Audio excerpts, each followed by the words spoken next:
Ladies and gentlemen, I am Danura Mirigala, Deputy Head and Professor of the Practice at Carnegie Mellon University in Australia. A very warm welcome to 4 Periscopes, an initiative of CMUA, which is expected to facilitate vibrant debate and discussion on the new global challenges and opportunities. Today's event brings together students, alumni, and faculty to better understand the uncertain future due to the COVID-19 crisis and develop solutions to catalyze positive change. We have 2 panel discussions today. The first is on imagining a new international public policy architecture after COVID-19. And the second is on technology and data analytics as the driver for greater employment growth after COVID-19. We are pleased that we have almost 20 panelists from around the world. They'll be talking from different perspectives, a region or country, a sector, an institution, or a technical area. So let's start with the first panel, which will be broken down into 2 sessions. We will have a Q&A session after each session. I would now like to introduce the panelists for session 1 of panel 1. Professor Emil Bolongaita is the Head and Distinguished Service Professor of Public Policy and Management of CMUA. His pre-CMUA career was in international development, working at the Asian Development Bank and with the World Bank, USAID, and others. He led various institutional policy and regulatory reform projects in different countries. He'll be speaking from the perspective of the role, remit, and rules of multilateral institutions, especially the multilateral development banks. Mr. Alvaro Sedano Molinari is a former Costa Rican diplomat who opened his country's trade mission to China and later served as his country's ambassador to Japan and WTO in Geneva. He leads at the convergence of regenerative development and the 4th industrial revolution and lives in Costa Rica with his wife and 2 daughters. The perspective that he will be speaking with is the convergence of climate action and the 4th industrial revolution. Mr. Adil Mansour is currently working as a senior development effectiveness specialist with the Islamic Development Bank, based in the bank's headquarters in Jeddah, Saudi Arabia. Earlier, he was associated with the UNDP Pakistan as Assistant Resident Representative, Crisis Prevention and Recovery, and Chief Strategic Management Unit of UNDP.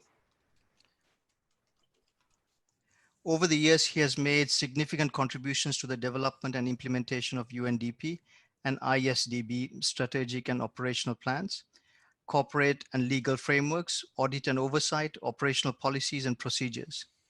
Adil has an MS in Public Policy and Management from CMU and an MSc in Economics from Pakistan. Adil will be speaking from the perspective of Pakistan as a highly indebted country. We have Dr. Ibrahim Zuhari. He has been a career diplomat and currently holds the position of Joint Secretary at the Ministry of Foreign Affairs of the Republic of Maldives. He has worked at the Maldives Civil Service Commission as the Secretary General and served as the Maldives Director at the Secretariat for South Asian Association for Regional Cooperation. He graduated from the University of Western Australia in 2004 with a BS in Mathematics and Physics. In 2007, he completed MS in CMU in Public Policy and Management. In 2017, he received his PhD in Advanced Policy Studies from GRIPS in Japan. Dr. Zuhari will be speaking from the perspective of Maldives and other small island nations. Ms. Jessica Lynch is a psychologist from Adelaide, South Australia, with a master's level qualification in psychology and also in science in public policy and management. Jess has led cultural change in various portfolio areas across Victoria, South Australia, and Commonwealth public sectors. Her passion is helping people and organizations to perform at their best. She'll be speaking from the perspective of cultural change in the Australian public sector. Mr. Amos Indolovu is currently serving as a performance systems specialist in the Cabinet Office of the Government of Zambia. He holds an MSc with distinction from CMUA and a bachelor's degree in economics and statistics from the University of Zambia. His key duties involve providing technical support in strategic planning, organizational design, and systems development, as well as leading performance management systems. He'll be speaking from the perspective of Africa. So let's get this ball rolling. Professor Borlangaita, can I kindly ask you to speak, please?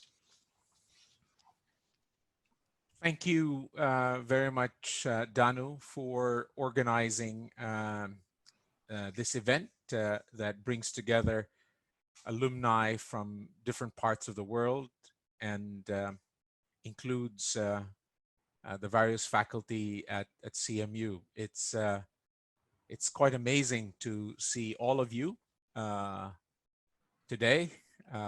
Many of you I haven't seen in quite a while, and it's a delight to see you all in the small screen on this Easter Monday. I hope you all had a good Easter weekend under the circumstances that we are all living with. The COVID-19, pandemic has glaringly exposed, the weaknesses and vulnerabilities of national economies and societies in the face of a problem that is literally hitting hearts and homes worldwide. No? The deficiencies of institutions and organizations involved in global governance have been laid bare by this pandemic, which is invading countries without regard to national barriers or borders or levels of economic development. However, the impact, as you are all quite aware, has been uneven, or more precisely, disproportionately devastating among countries and within countries for those without the protection of good public health systems and private health insurance. I would like to contribute to this discussion from the perspective of a public policy academic who has had the benefit of working with multilateral development banks. As you know, these have been traditionally the World Bank, the Asian Development Bank, the Inter-American Development Bank, and the African Development Bank. And more recently, we've had new entrants, such as the new Development Bank of the BRICS countries and the Asian Infrastructure Investment Bank, spearheaded by China. MDBs are vital in the global economic system because they provide financing for policies, programs, and projects that would otherwise not be developed and delivered because they are considered too risky or too challenging by international and domestic financial entities and the borrowing capacities of governments of less developed countries. While the flow of financial resources from MDBs to less developed countries are no longer as significant compared to the flow of private and philanthropic financing, they still play a key role because their financial capacity is backed by technical competence and skills and convening power. And in the face of this pandemic, I have been thinking about the areas where I think MDBs can consider old questions with greater urgency that would shape, as Danu has titled this session, a new international public policy architecture. And one question at the top of my mind was, how can MDBs take greater leadership in co-developing or co-designing options for global and regional governance institutions to deliver global and regional public goods. We have experiencing or are experiencing a situation that is in great part caused by the lack of global public health goods. To what extent can this pandemic spur the development of a global public health warning system or global public health task forces whose mission would be to get ahead of the curve of these types of situations that have, so devastated many countries already? A second question that comes to mind is, how can MDBs amend their governance and structure to account for and ensure greater participation of and responsiveness to less developed countries? MDBs, as you know, are governed and structured disproportionately by or led by those with greater equity in these organizations. And there has been arguably complacency in many levels as a result of this guaranteed incumbency in the leadership positions of these organizations. A third question that comes to mind is, how can MDB programs and projects be developed that has greater capacity and resilience to respond to what this event clearly is, black swan events? Are there any mechanisms that and means that we can put in place in these institutions that will ensure that it can be more be prepared and more responsive and responsible? Let me end my musings there. I'm quite conscious of the time, and would appreciate the feedback and the thoughts of the various participants in this discussion. You will all be coming in from different perspectives, and I hope that your perspectives will inform my thinking, and the ensuing discussion will also inform your own thinking about how you can be more effective in your respective roles, going forward. So again, I come to this panel discussion with more questions than answers, and I am keen to participate in the conversation that will follow. Thank you. Over to you, Dano. Thanks so much, Emil. That's been a fantastic start for us, and I think we'll go straight into Alvaro's presentation. Alvaro, if you can take 7 minutes, please, and provide your initial thoughts. Okay, I'm starting my clock right now. Good afternoon, everyone in Adelaide and around the world. Good morning, good evening.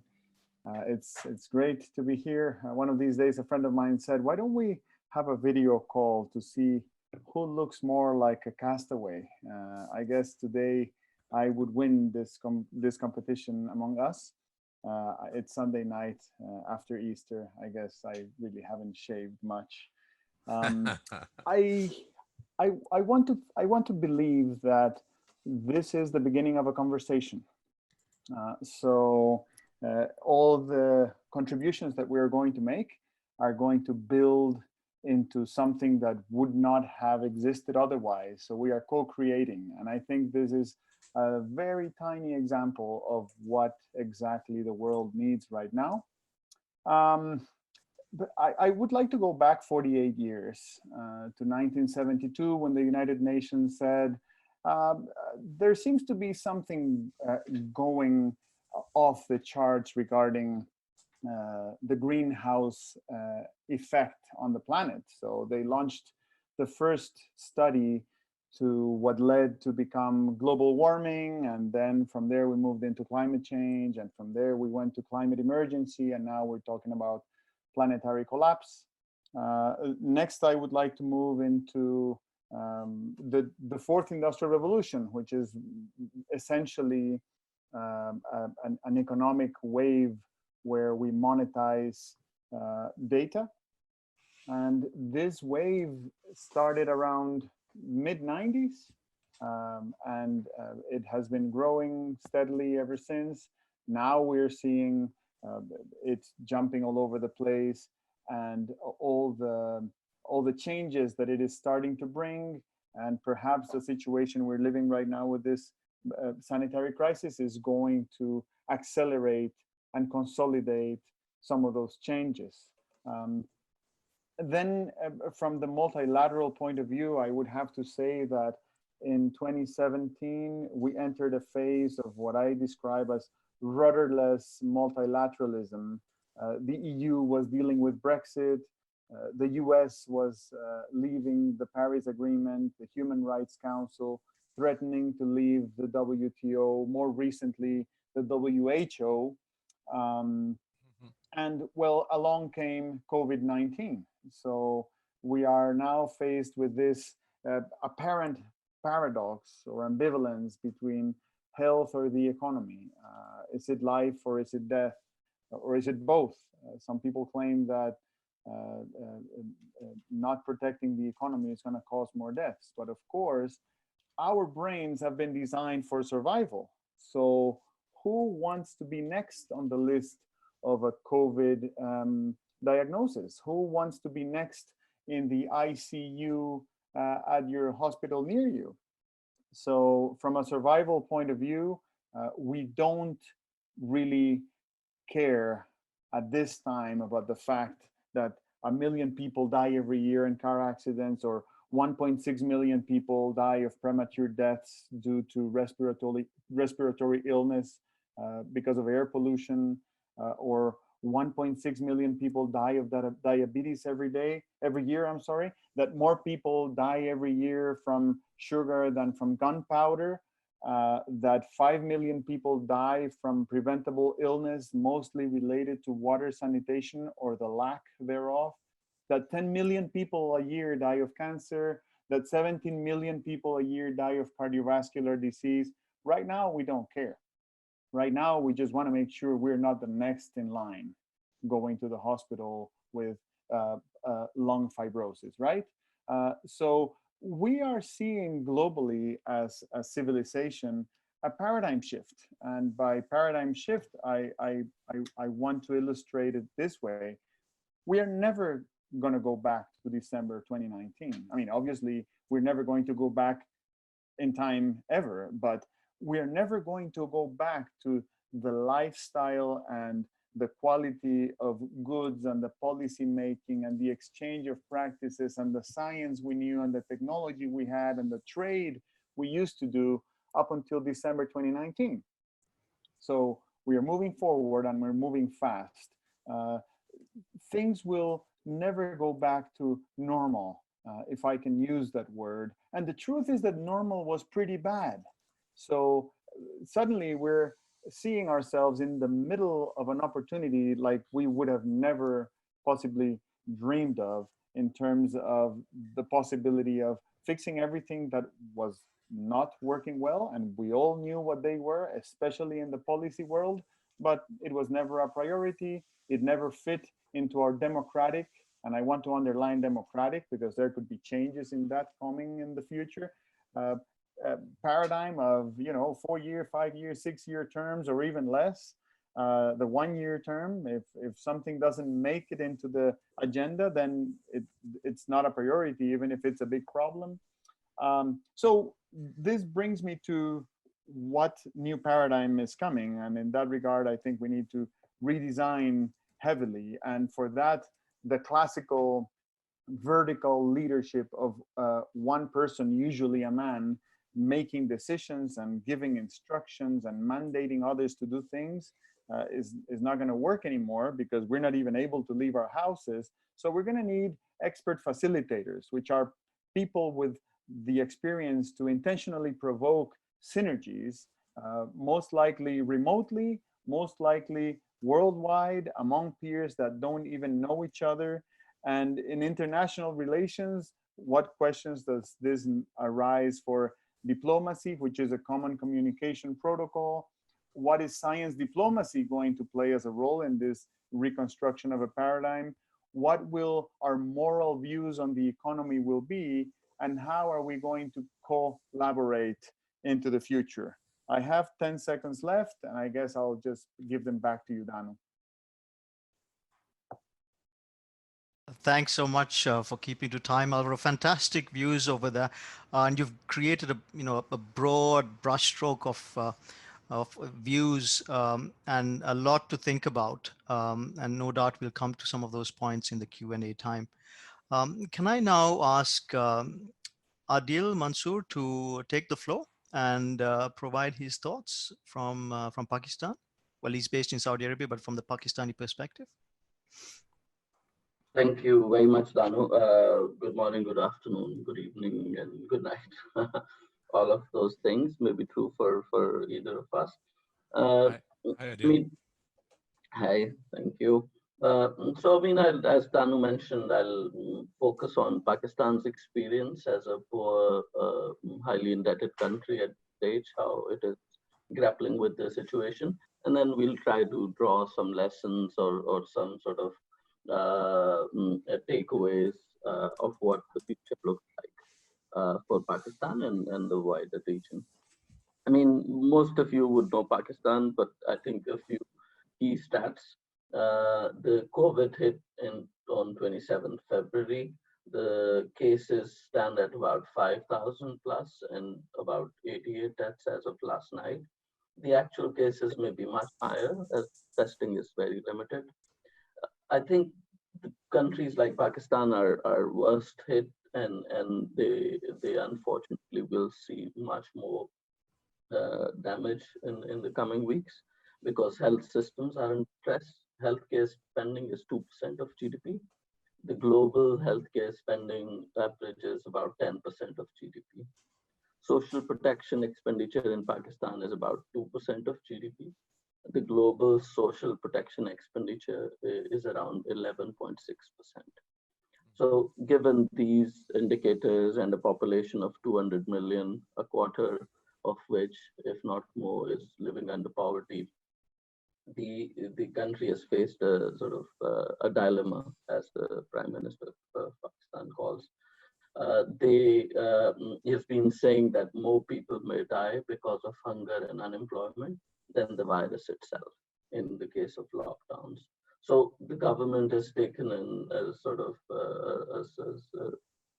a swing approach, where some parts of the government are going for shutdown, others for continuing as it is, which means we're looking at a protracted crisis which may linger on for a long time. More than 72% of those affected are non-agricultural laborers and daily wage earners. So any day of work day lost means no bread on the table in the evening. And then Pakistan has already been in a recession. That's nice background music.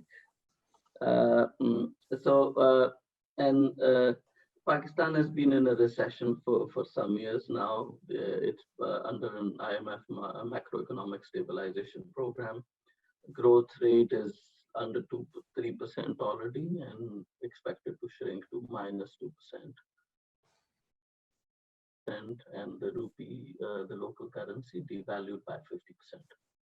So given all of this, government has had tough choices to make. They've tried to come up with the relief package as of now, which stands at about $6 to $7 billion, which includes a rescue package or for healthcare and a stimulus package for small businesses and with a large focus on direct assistance to vulnerable. The impacts of COVID, there is a long list of negative impacts. In the interest of time, I'll just mention 2 or 3.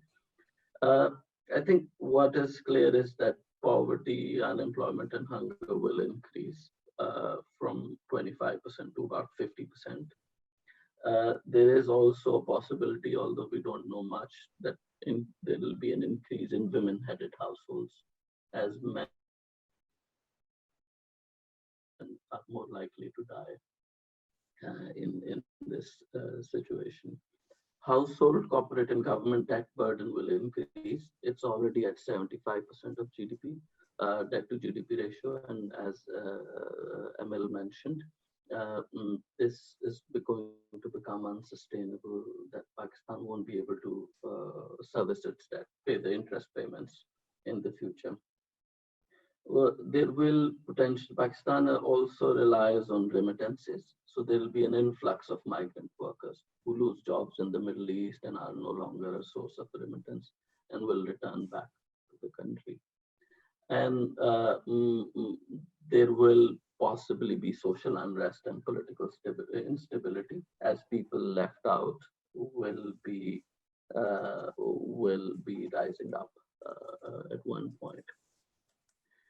Positive impacts, what is clear is that healthcare will probably get more attention. I mean, whatever fiscal space remains in the coming months, they will invest more on healthcare. How much of this will be emergency equipment and how much actual capacity will really depend.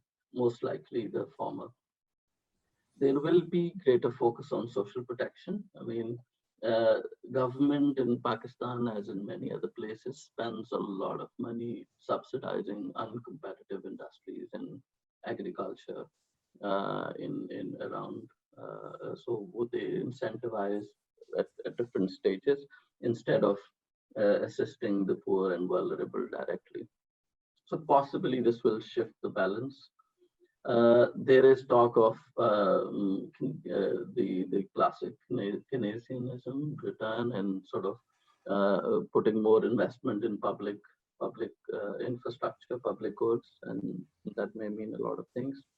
And then potentially loosening monetary policy with credit expansion. As of now, the interest rate stands at about 12 to 15%. So it will hopefully come down to a more realistic level. Accelerated adoption of technology. It's clear that, I mean, a lot of people are now returning to technology, which may mean more efficient processes, less environmental footprint.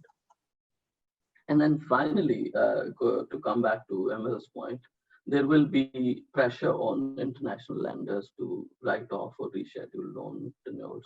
Pakistan, I mean, given the debt situation pre-COVID, it is very unlikely that the country will be able to sustain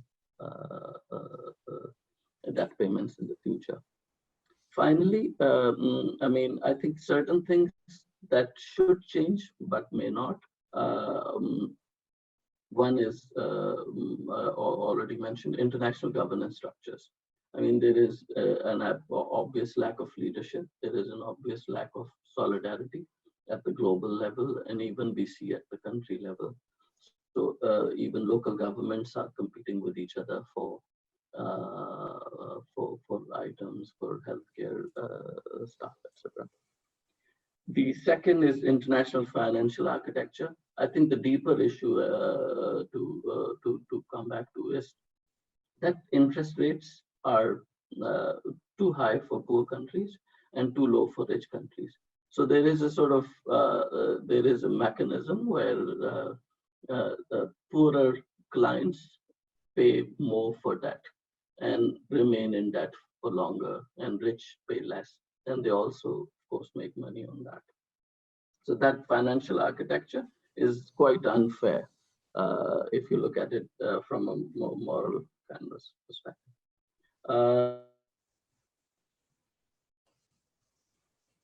tremendously.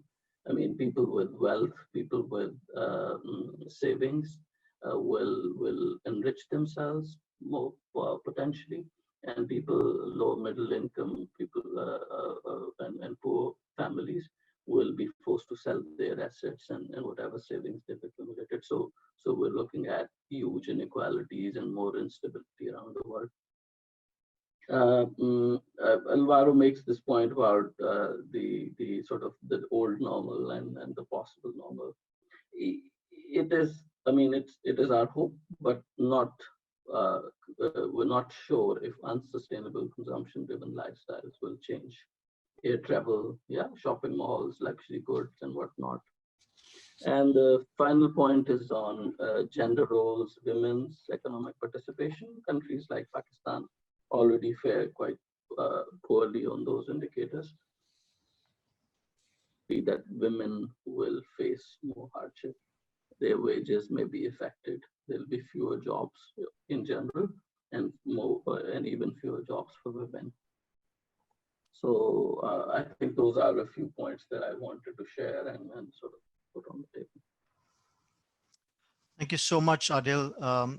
A very insightful set of observations. I think it's not only Pakistan, but a lot of developing countries are facing very similar issues. So the fact that you've highlighted those points, I think, resonates well with a lot of other countries. So thank you for that. I've just seen that Ibrahim is offline. So hopefully his connection is okay and he'll be back. So can I ask Jessica, can I ask you to speak next, please? Absolutely. Yeah, thank you, Jessica. Hi all. So a particular shout out to some of my former classmates on the call today. So I'm a psychologist, and my role in the public sector is really looking at issues of organisational culture and working with others to design and implement programs that are geared towards transforming the public sector and enabling the public sector to improve the services and programs that we deliver to the community. So I guess the preface I have here is that I'm more involved in managing some of the people side of that change, and so my perspective might be quite different. Like other areas of public service, COVID-19 has seen an enormous shift in some of the work that the public sector undertakes in Australia and the way that that work is delivered. And in saying that, I want to acknowledge up front just how enormously fortunate we are, have been so far in South Australia as part of a wealthy country. With a fairly solid health system, with governments who've been responsive in working to implement policy directions geared towards trying to slow the spread of the virus and ensure widespread testing. So I think it's important to acknowledge that privilege, and also my privilege as a public sector employee, being able to have a job in this environment. I feel so grateful, and being in a role that allows me to work remotely. So just on that point, I've been working remotely for a few weeks now and have a 7-year-old in the background. So from a practical perspective, I also want to preface that anytime I could be interrupted by a child trying to take advantage of a Zoom call to ask for more chocolate Easter eggs. So fingers crossed, we'll proceed without interruption. So look, this has been really interesting to observe the impact of COVID-19 in terms of some shifting policy positions, the way the public sector has been challenged to move very quickly in response to those changes and change the way that we operate. And I'm conscious that there's been a range of challenges that by necessity have been the central focus in this first phase of the crisis. And I'm sure that these are replicated in various ways across countries. So particularly in Australia, how do we position our health sector to cope with this crisis? The tension points has already been highlighted between enabling business to continue to operate and public health decisions to slow the spread of the virus. The enormous challenge in Australia of how government responds to tens of thousands of people being stood down or losing jobs, not only in terms of the scope and adequacy of our social safety nets for the population who are out of work, but even the practicality of having such an enormous volume of people register as unemployed for the first time at the same time. How we protect some of the most vulnerable in our community, and in particular, how we protect those who are more likely to be vulnerable to COVID-19 if they're exposed to the virus, how we care for and educate our children in this scenario, and how do we effectively engage with and communicate to the public, and also how the expectations that the public have of government and the public sector may change in responding to the crisis. So both in South Australia and across Australia more broadly, this has seen some really different directions in some of the policy decisions of government and the way that government works with business and the community. And it's really challenged policymakers and the sector to be hugely agile as we're seeing a range of changes that in some cases have been inconceivable just a few weeks ago. So certainly we're seeing new partnerships between public and private health providers here in Australia, new ways of funding and operating both health and allied health professionals. We're seeing frontline service delivery areas that have had to dramatically change the way they operate, and I'm sure we're seeing that in various ways across the world. Service industries change the way they deliver services. We're seeing people actually stop and think about supply chains and the people who are critical to ensuring that there's food and other supplies on the shelves of the supermarket. We're also seeing hotels putting up people in isolation due to their travel or work, or taking in homeless people, which again, something that we may not have seen in recent times, even in a wealthy country like Australia. So education providers, including our primary and secondary education providers, gearing up to deliver education online for the first time at very short notice. And in the public sector, we're seeing some revised policy positions on workforce management during COVID-19, and also critically open the opportunity to deploy large numbers of public sector employees to meet service needs during this crisis. So across a range of industries in the public sector, we're also seeing a volume of people working remotely for the first time. And in the South Australian public sector, we currently have a bit over a third of our sector now working remotely from home. And I guess as a whose day-to-day work focuses on, I guess, organisational development and culture, I'm really seeing the impact that this is having on mindsets and behaviour. So some that take the view that culture really is a product of our repeated actions, and in an environment of such dramatic disruption, these patterns of thinking and behaviour are really challenged. And so this is, in the short term, this is seen managing the people side of this change at a local level look really different. Particularly, how do we support people working in different ways, and the way that we deliver services. It's really interesting, just on a more micro level issue, just watching people try to transition to online platforms that have not done so before has been a really interesting issue here in Australia. We've seen a seismic shift in the way that people work. The issue of inclusion has been heightened in this environment. So how do we give people a voice when they potentially become less visible within an environment that's changing so rapidly, and when there's so much going on at the same time? And well-being is such a huge issue, I think, everywhere, but certainly, you know, from a workforce perspective, we're seeing people having to deal with such great uncertainty and rapid change, and that has a huge pressure in terms of how we support the well-being of health and emergency service workers during this period, and how we manage the risk of burnout for some of those professionals in the longer term. You know, for some, having to deal with the pressures of work with people in the home, and deal with very different working situations. So I mentioned a little bit earlier around the focus on being in the first phase, and I guess one thing I often reference in my work is it's hard to get people to look towards the stars when they're bailing out the water at their feet. And so while I see many focus on dealing with immediate issues and challenges in this situation, I'm conscious that there's a range of complex issues that will increasingly come into the frame here as well. And I'm sure that others on the call will talk more about the economic impacts of this crisis in Australia, but certainly I can see that we'll have a range of challenges under the broad themes of inequality, inclusion and sustainability within Australia. For me, I guess what you said before, Alvaro, really resonates with me around the paradigm shift with this, and certainly how would this crisis challenge some of the existing narratives that we tell ourselves around world order and how life should be may change with this crisis.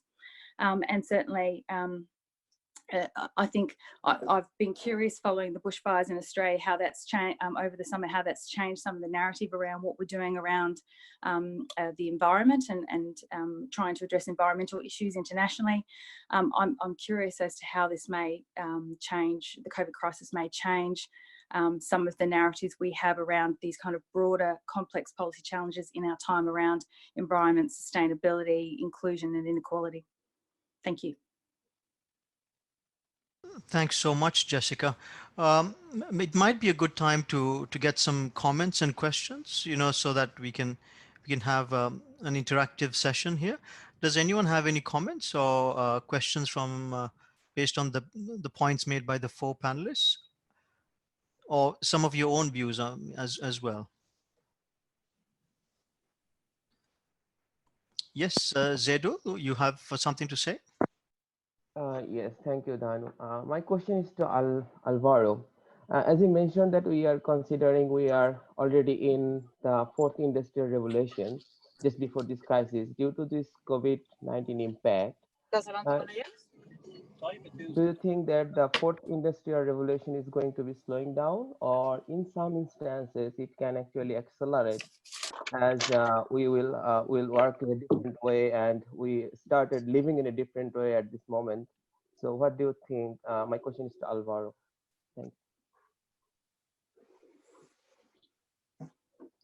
Dano, should I Yes, answer now? I think, yeah, since the question was specifically for you, you may want to answer, Alvaro. Thank you.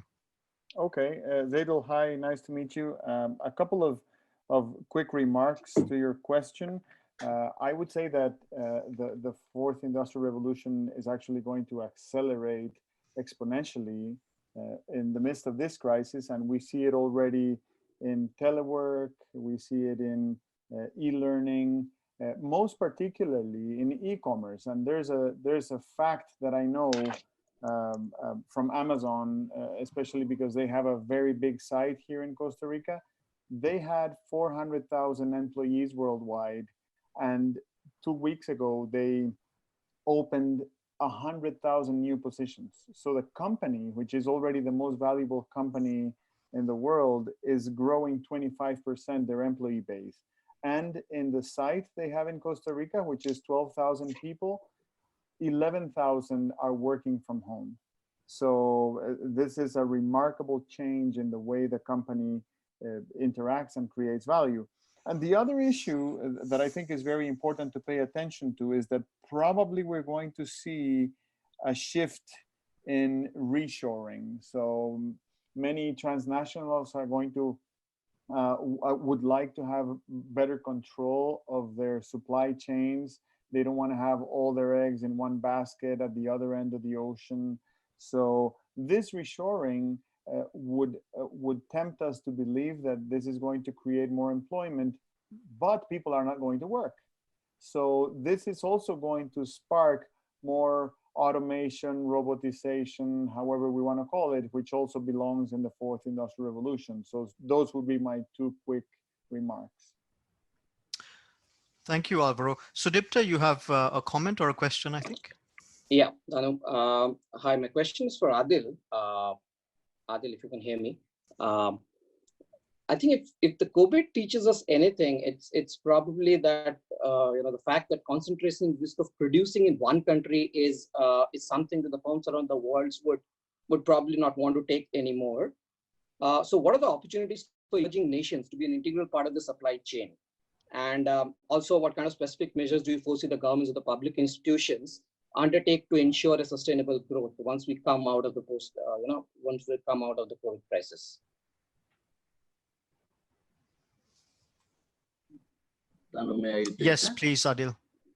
Okay, so thanks a lot, Sudipto. Nice to meet you virtually. My pleasure. I think sort of a couple of things. One is that the Asian countries, I mean, Pakistan and Bangladesh and others are already part of some supply chains. Garments is one of them. They produce a whole host of things throughout. Similarly, Pakistan also specializes in sports gear and footballs and whatnot. But as of now, all of those are affected. I think demands, the orders are down.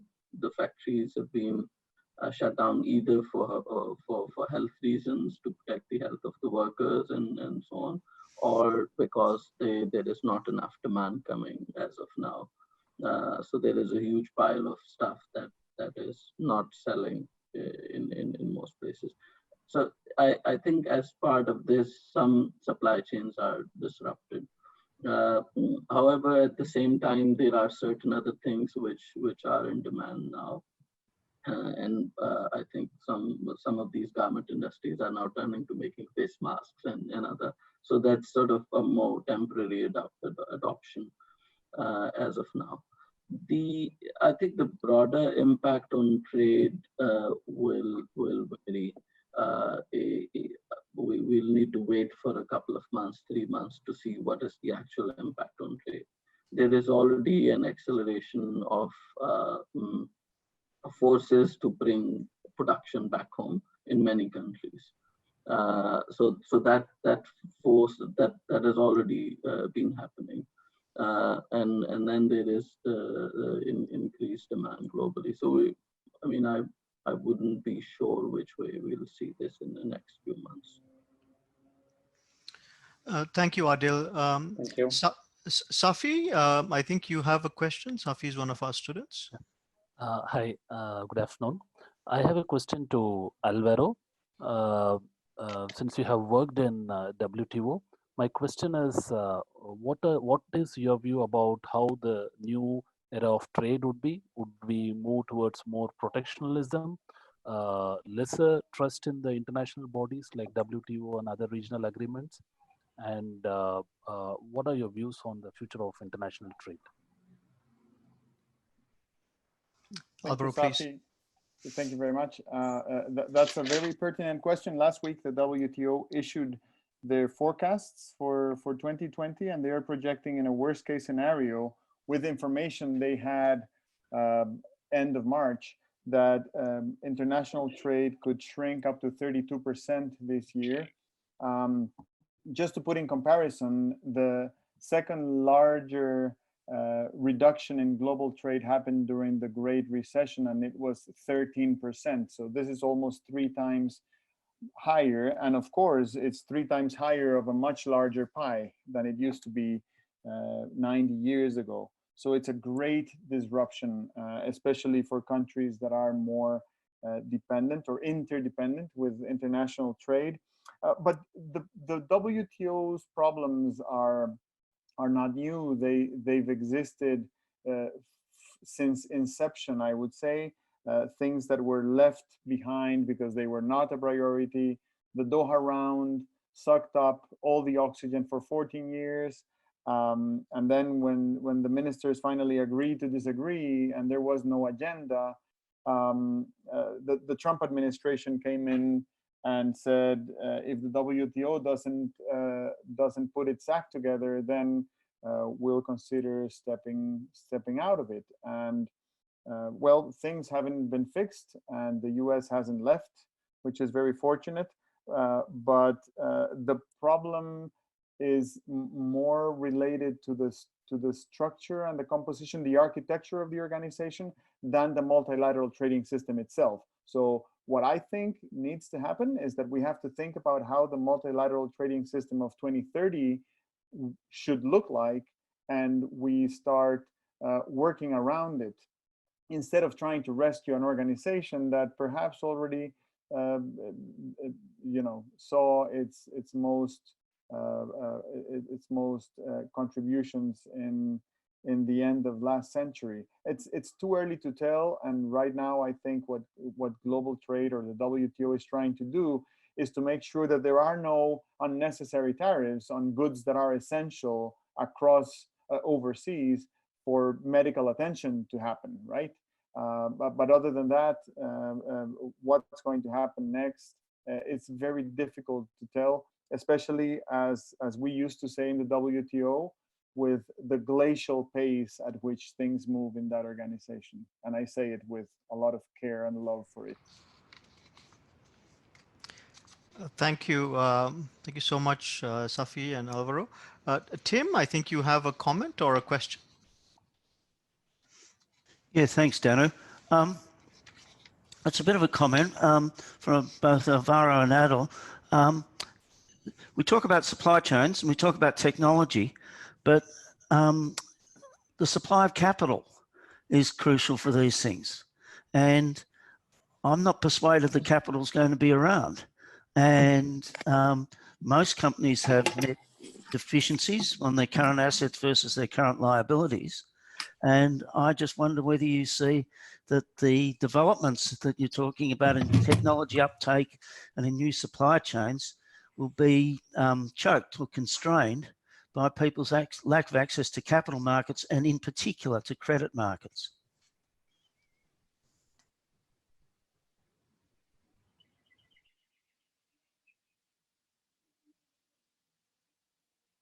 Sorry, is the question addressed to me, Tim?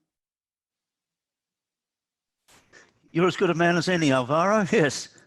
Okay, thanks, and great to see you. It's been 10 years. Well, I would say that a lot of the technological solutions that the fourth industrial revolution has to offer today already exist, so to speak. Like if we integrate cloud computing with artificial intelligence, IoT, blockchain, and cybersecurity, we have a very good host of tools that are already out there. Now, implementing them is what I would say is moving to the deep fourth industrial revolution. Obviously, it's very. I would be very cautious to say we've already invented everything we were going to invent in terms of data monetization. But the truth is that we've done a lot in the last 20 years, and now implementation is going to be far easier. You have many examples of transnational companies that could have already automated a lot of their processes, and the reason why they haven't done it is because they have the social responsibility to not simply cut off 80% of their hand labor. So what they were trying to do was to, implement here and there robotics and AI and machine learning in their companies, but now they're going to go full on because it's a survival strategy for many of them. For those that have the cash, as you say, or the leverage, the financial leverage, that's going to be possible. Obviously, if we speak in terms of micro, small, and medium enterprises, I would say 90% of them could likely not see the light of the next year. Adil, maybe you have some thoughts as well. Yeah, so just a sort of quick add-on. I think Alvaro has covered the sort of the overall trend per se. I think financial considerations will make it important for industry to move in that direction, embrace technology even more. So in a lot of cases, this may be cost-cutting, sort of keeping the balance sheets in order that would require making these choices, such as, remote work and all of that, which saves cost for businesses. Just that culturally, we were not used to that. A lot of organizations still felt that coming together as a group was really important instead of delivering the products. The second consideration I think is important. The technology usually replaces people, and in a lot of cases you will see short-term unemployment. In cases it can even be long-term when people lose jobs because of technological upgrades, adoption of robots, and so on and so forth. So I think that will be another consideration in many places where you require 10 people to do the job that 100 people used to do. What do those 90 people do would be a key question. Thank you. Thank you, Adil. Let's take one last question before we go to another set of speakers. Sudipta, you have another question, I think. Yeah, thanks, Anu. I have my next question for Alvaro. Taking a cue from whatever he said last, he would like to understand his thoughts on the SMEs. So basically, they are going to be coming out of the crisis, having to pay salaries, incurring the other operational cost, having no revenues basically for several weeks. I'm not talking about all the SMEs, but then quite a sizable number of them. So the working capital requirements will actually go up, and the banks will be reluctant to lend them money because, precisely because they'll be worried about the solvency issues and the state of the balance sheets. So do you think the policy can be a little creative, or, the policies or the institutions, they can be a little creative in terms of managing this issue? I remember when we, sorry, Sudipta, thank you very much for your question, and very nice to meet you. When the first day of classes at CMU 10 years ago, almost to the day, Tim Zach told us a story of the 3 key characteristics that people that survive life-threatening circumstances have in common, and those were to remain optimistic, to prioritize and to be creative. And I think this is one of those circumstances we're facing globally. I have a data from Brazil regarding SMEs. 89% of Brazilian SMEs did not have the cash that was necessary to pay for their bills for the second half of the month of March. And then here, I think we need to build into our equation a very critical factor, which is time. When we talk about stimulus packages and we talk about bailouts and we talk about policy creative solutions, we have to ask ourselves, how long is this going to last? And for that, I think we have to resort to epidemiologists, which is essentially what I've done since early January, to see, you know, what's the prognosis from a clinical point of view. And it's not looking very good for the rest of the year. So this means that it's going to be very difficult unless we deploy a massive strategy of testing, tracing, and isolating individual families or groups or individual people. And that would come at a cost that, at least for the US, would be calculated at $500 billion. If we don't do that, then it's going to be very difficult to go back to work normally before October. I know these numbers are scary, and we don't see them all the time because this is not what's on the media. On the media is today's Monday, the 13th of April. We're not thinking about October.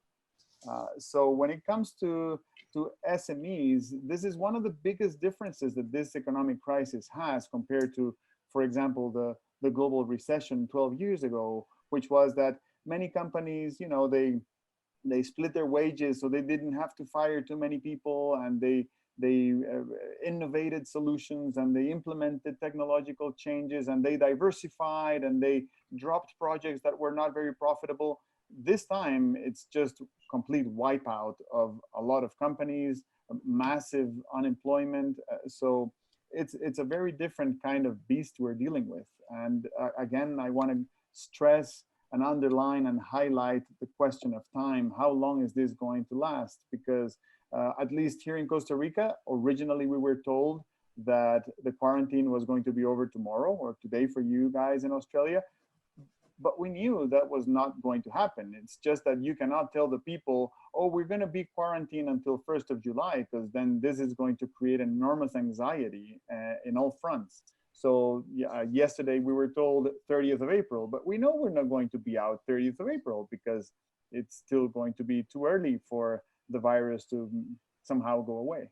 So I think this is extremely complicated scenario, especially for the smaller companies, the ones that have less access to credit, the ones that are probably formal but with informality in some parts of their supply chains, and the ones that are just small by nature and more vulnerable. Thank you, Alvaro. Thank you.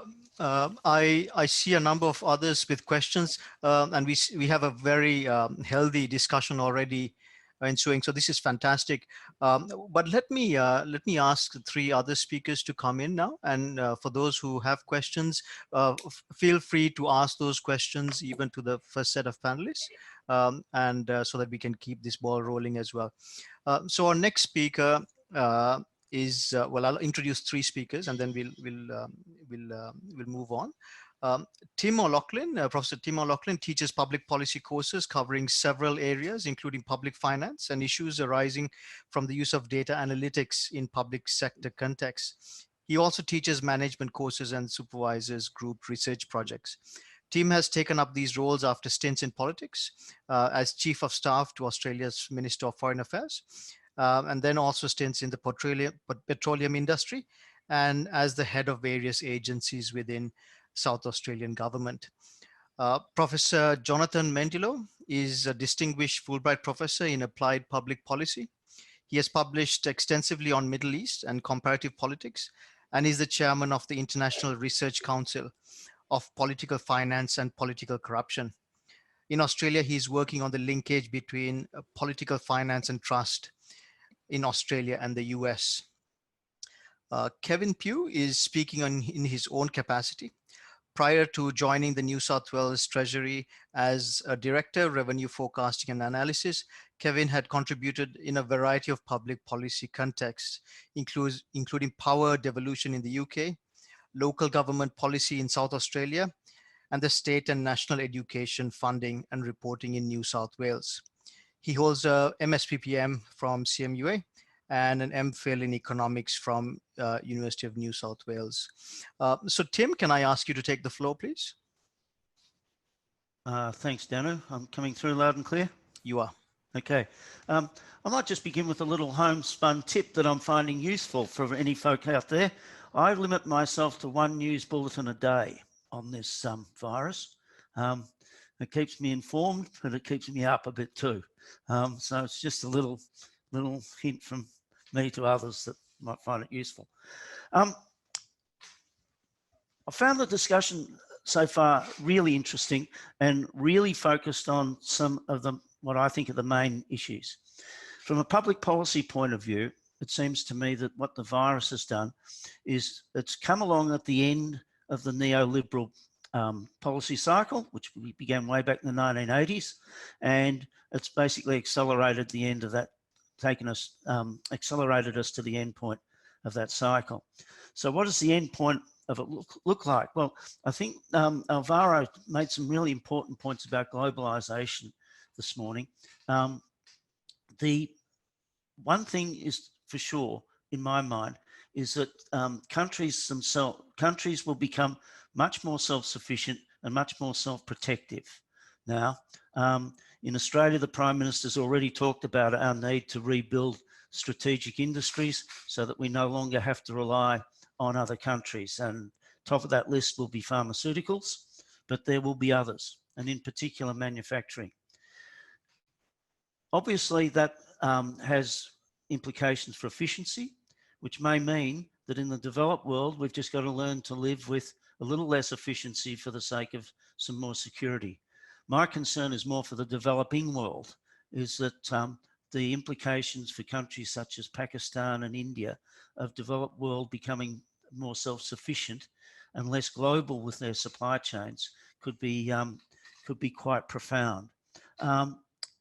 So if I go back to Emil's comment this morning about the need for more action on a global scale for health and in particular pandemics, is that one of the paradoxes here is if globalization is reduced, is that need may come along at a time when our economy is becoming less global, not more, and only making that particular task harder.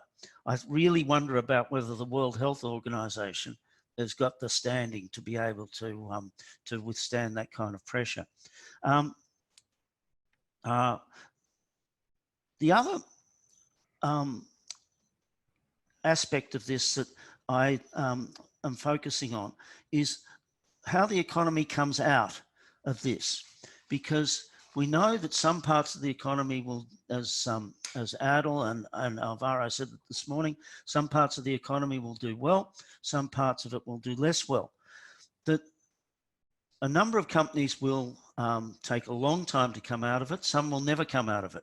They will be finished. So to my mind, there is the danger that as economic activity picks up, of us hitting roadblocks that are bottlenecks that have been created as a result of the commercial casualties of the virus. Now, if that happens, then we may see the danger of the inflation genie coming out of the bottle. And if that inflation genie is let out of the bottle, then it has very serious implications, in particular, because coming out at a time when we're coming off a low base of growth, some inflation will feed directly into higher interest rates, which of course will choke off the economic recovery as well. So my, and what that will do in turn is make it more expensive for companies that need capital to access the capital markets, and in particular the credit markets I was talking about before. I see The Economist says that about 25% of the world's top 2,000 companies have more cash than debt. So to be protected in this environment, you've actually got to have more cash than debt. And the fact that 75% of the world's top 2,000 companies don't have more debt than cash is a source of concern. The other concern is, of course, with these global supply chains, is inventories have been allowed to run down. Apparently, Apple's got 10 days of inventory.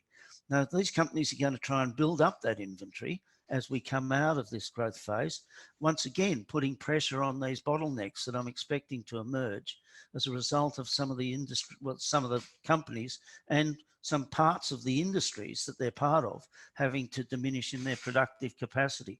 So Danu, I'm afraid, you know, I found Adil's comments profound and a bit bleak, and I'm afraid I have to join him in being a bit bleak, because I see many threats coming at the time, even when we start to come out of this this recession. Thank you so much, Tim.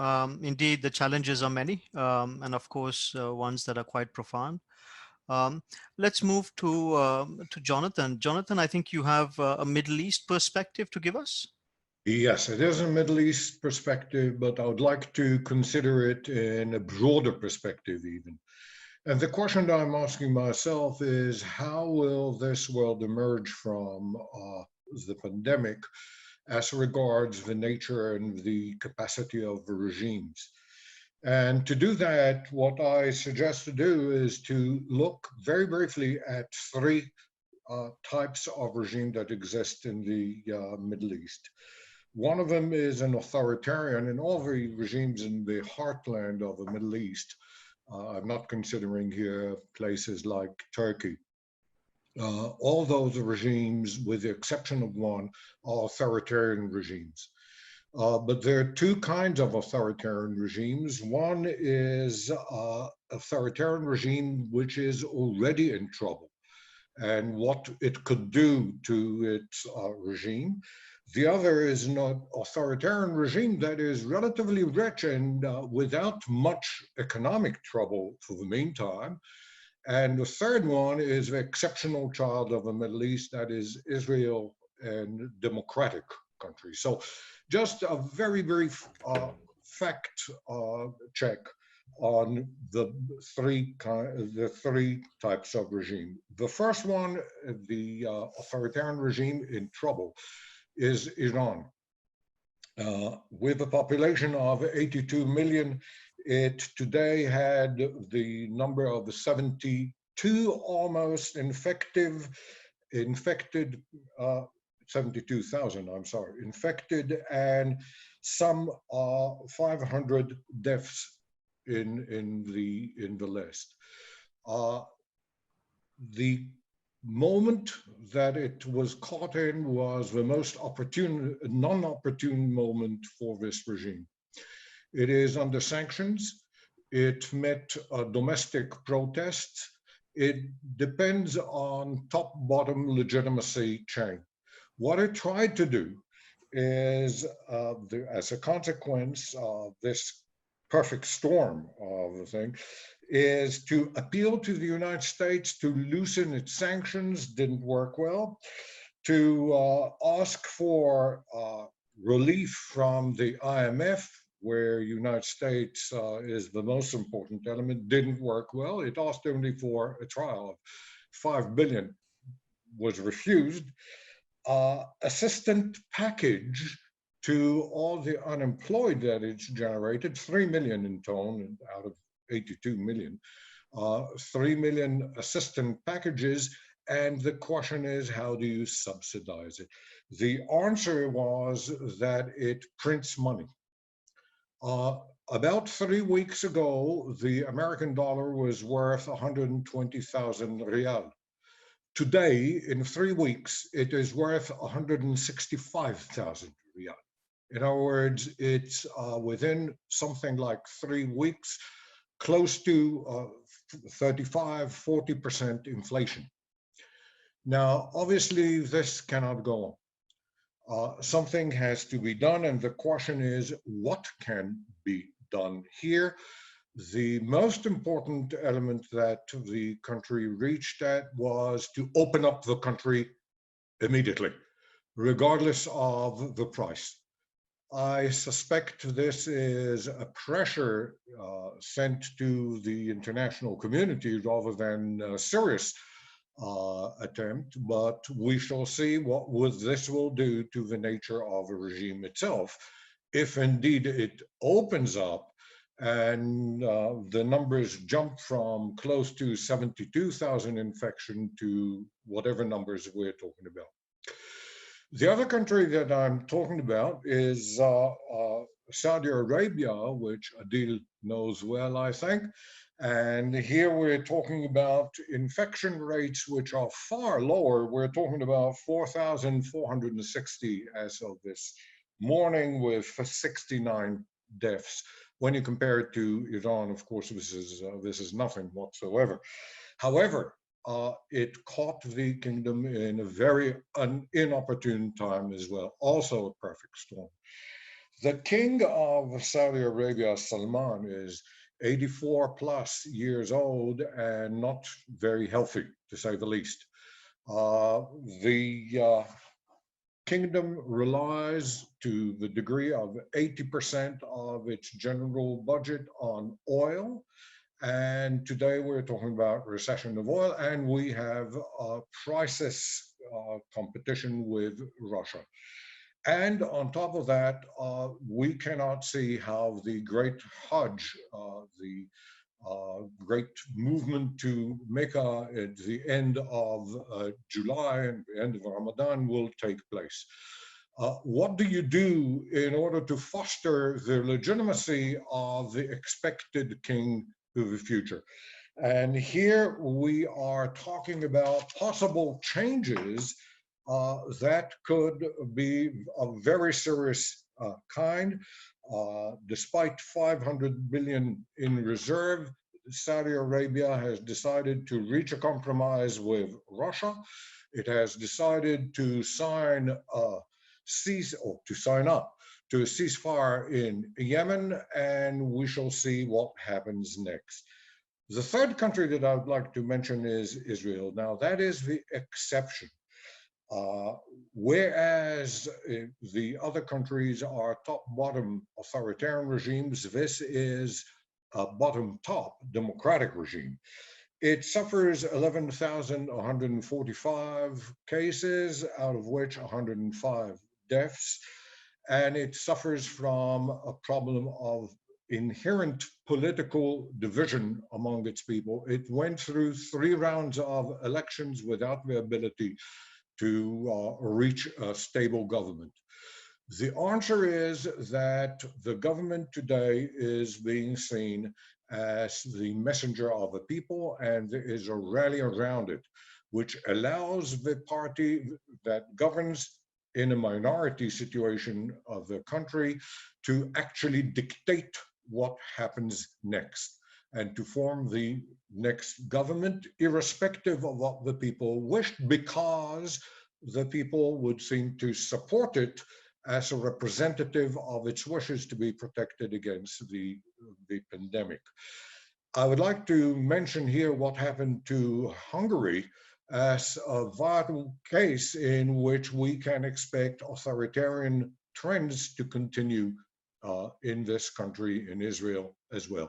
If I sum up, what we're looking at is first and foremost in the authoritarian countries regime problem, which is a legitimacy problem.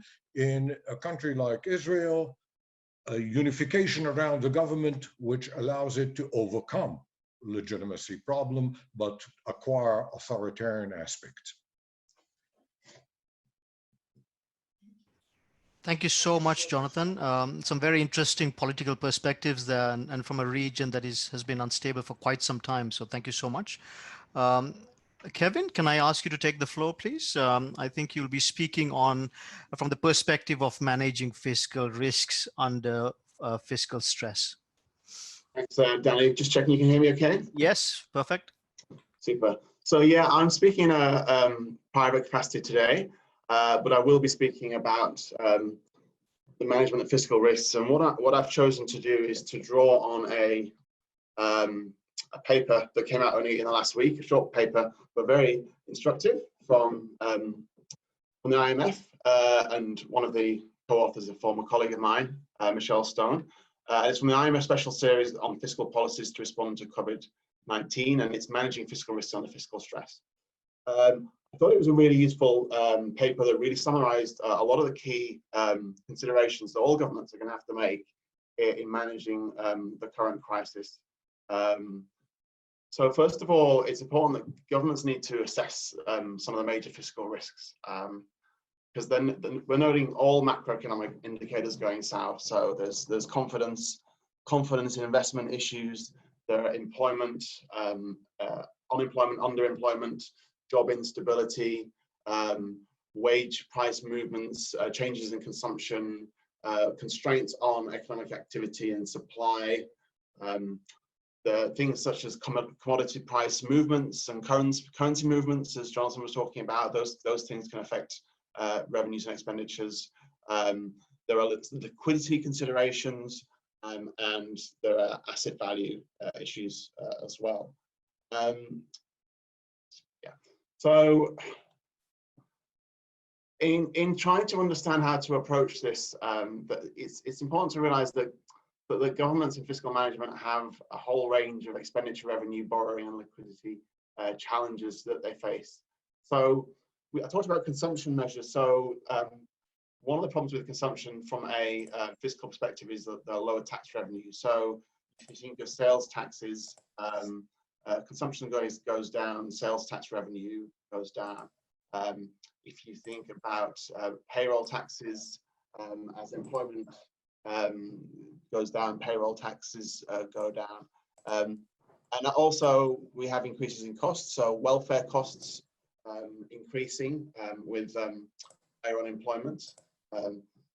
There's been cases, I can think of examples in UK and Australia where there are wage subsidies. So that's to address increased instability in employment. So ensuring that folks have employment to return to after the crisis. So there's been wage subsidy programs and increases in health service expenditures as well. So there's huge pressures for governments on both the expenditure side and the revenue side. So expenditures are going up and revenues are coming down.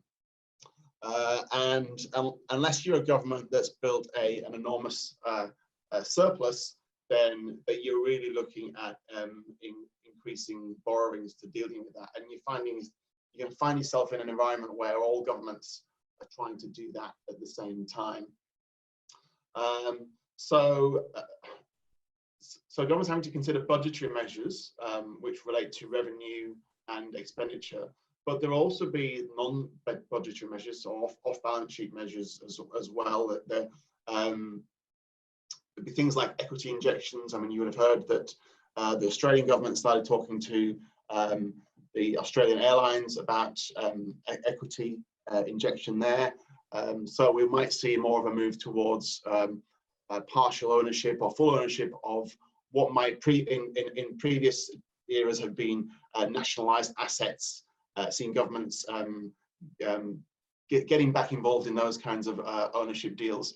Loans to private individuals and firms, asset purchases, types of debt takeover and government guarantees.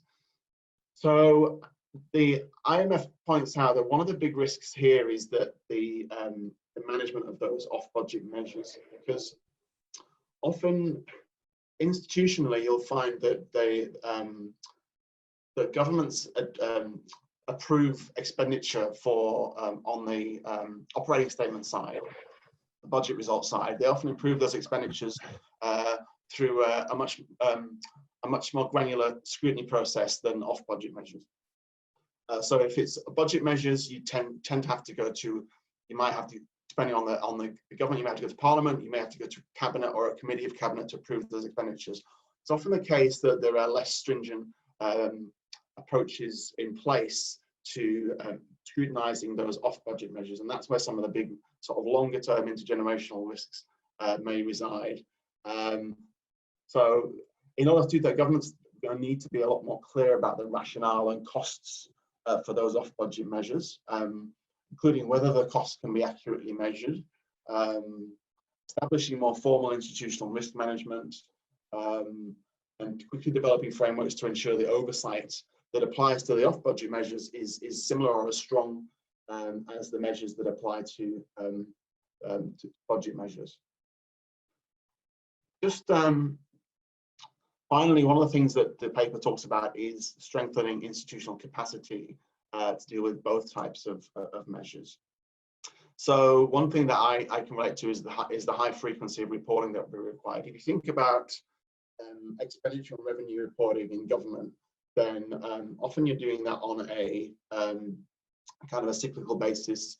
You may do it yearly, half yearly, or quarterly in terms of actually granular reporting. Now, because things are changing so quickly, it's becoming imperative that governments report, or that the bureaucracies report to decision makers, to ministers on a much more frequent basis, whether it be revenue or expenditure. Let's think about revenue, because revenues are dependent on factors that are changing so quickly at the moment that it's really becoming important for bureaucracies to brief up on the emerging, evolving revenue landscape very quickly, very frequently. And that's also becoming difficult in context where data availability is poor, because say taxes are waived or deferred. It's actually hard to work out what's going on in the economy if you're getting a lot of your data from those tax collections in the first place. It's very important for transparent costing and updating of costings. If you think about major programs, generally these are developed over a number of months and scrutinized in great detail. So it's going to have to, care is going to have to be taken to make sure that where policy decisions are made rapidly to enable emergency spending, that the costings are transparent and robust. So other things that governments have to consider are cash management, cash flow. If governments are having to borrow, then often there's going to be a call on cash. So liquidity concerns is something that governments are going to have to manage. And finally, the close coordination between levels of government. We've seen good and bad examples of that, I think, in the last month or two. In Australia, for example, we've had a national cabinet where the premiers, chief ministers come together with the prime minister to have a kind of quasi-national cabinet. I think those kinds of mechanisms will be increasingly important to ensure coordination between the types of, where different tiers of government have responsibilities for different but overlapping areas of responsibility. Back to you in the studio, Dan. Thanks so much, Kevin. I think that really opens up a very interesting perspective. You know, the IMF perspective is always critical in times of crisis. Sometimes not accepted, sometimes accepted in full. So it's very interesting, and thank you, Kevin, for opening that up for us. So let me open up the floor to questions and comments. I know there were a couple of questions from the previous round. So Tawina, can I start with you? And if others can also raise their hands if you'd like to say something. Oh yeah, thank you so much, Professor. Congratulations to all the presenters.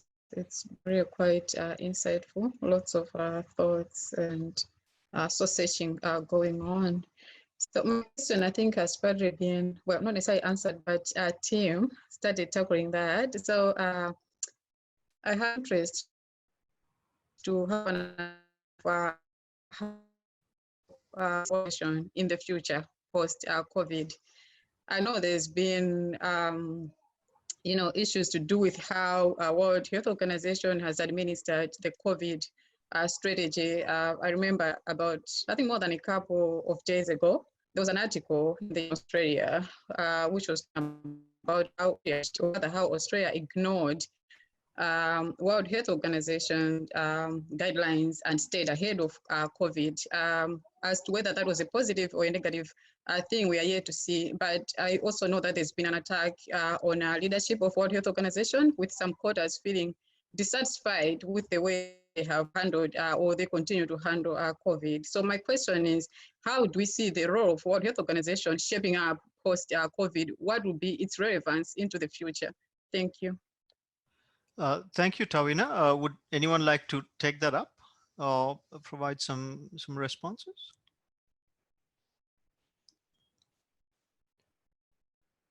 So Daniel, I had trouble hearing some of that. Are you able to summarize the question? Well, the question is really about the WHO, you know, and whether its relevance is solid, you know, and because there have been some comments on I would, one thing I would like to, a comment I would like to make that relates to public policy and medical advice is, and I don't know if it doesn't directly relate to the WHO, but it's an interesting dimension of the call on medical advice, certainly in the Australian context. So one thing I've observed is that the Australian government has defended its decisions by drawing on by quoting medical advice, where actually I think that the decisions are public policy decisions which need to draw on economic and fiscal considerations as well as medical public health considerations. So I felt a little bit uncomfortable about relying on essentially putting it all on the medical advisors as to what we do next, rather than recognizing that it's a bigger picture. It's a public policy set of decisions that have to consider all the factors. So again, sorry, not solely related to the WHO, but I think it's an interesting dynamic that you were hearing politicians talking about medical advice, rather than medical advice being part of the panoply of considerations you have to take as in public policy decisions. This is it's an important point here, and I wonder if someone else disagrees with Kevin here, because a lot of people have taken one side or the other, you know, the economic or the health, and it's debatable on what is a priority at this stage, and there are different perspectives to this. But is there anyone who disagrees? And Lee, do you have something to say? Well, I would tend to say I disagree with Kevin's point, which I will illustrate in a minute. But I guess just drawing from China's experience, the problem was treated as a medical problem. There's nothing political at all. There's no political considerations as any, because that's just not the nature of the system. So the decision-making for public policy was very much drawn upon and based on professional advice, in particular, people who understand what the epidemics are about, and whether there are any good practices which they can learn from elsewhere. So, I mean, being a legal specialist, I would personally believe that, well, if a client don't want to rely on your expert advice, then what is the point of having experts? I mean, if the politicians are able to run the system, then I mean, they should be able to solve all the problems, which is not the case. I mean, even when it comes to the selection process for candidates to join the parliament or Congress, there is, for most of the cases, there's no such requirement as one who is a fit and proper and capable person, right? There's nothing about degrees, there's nothing about experience. It's just that, well, they represent people's views. But that to some extent also, I guess, well, the system operates and runs on the merit-based decision-making process. It's not really just purely show no hand and then the decision is made. So that's just my observation. Again, well, it's a personal opinion. So, Dano, yes, I could make just a quick comment. Yes, please. I sort of agree with Kevin, but what this is about the expert. This is the lack of trust in governments coming home to roost, and governments know that people don't trust them, and they certainly don't trust them with this problem, and so they've handed it over to the experts, and with some very strange outcomes. You know, we had the chief medical officer observing that, this was some weeks ago, that yes, people should go to the football. And he said because he didn't want to start some sort of panic by telling them not to go to the football. So our chief medical officer is all of a sudden a sociological expert. And this is the great danger here, of course, is that once you have the ruling by experts, is that they don't stick to their expertise. Yeah, thanks for that, Tim. Does anyone have any specific comments on this? I know Katie has a question. I'd like to go to her question. And I've seen Sudipta's hand raised. Sudipta, are you making a comment on this particular point? No, Danu. Okay. Okay. In that case, can I go to Katie's question? Well, thank you very much. I just wanted to, I guess, pick up on some of the points that have been raised. There was discussion about developing nations, and there was also some discussion about institutions. And I wondered if anybody, I guess, had comment on one of the things that we've seen here through this is the role of both government and bureaucracies in their ability to be really agile and to shift their focus and change how they're approaching things very, very rapidly in order to manage this situation. And that requires a real strength in institutions and a strength in bureaucracy. Where we have areas in developing nations where perhaps that didn't exist initially, and we come out the other side of this, what is that going to look like? And particularly from a geopolitical point of view, where you think about areas where there were already a lot of weaknesses, whether that's in the Middle East or whether closer to home here, we're looking at things like the South China Sea. What does this mean for us when some of these developing nations perhaps don't have the governments and the bureaucracies equipped to deal with these issues? Are we going to start seeing some of those areas fail, and what comes next? Jonathan, can I ask you to respond, please?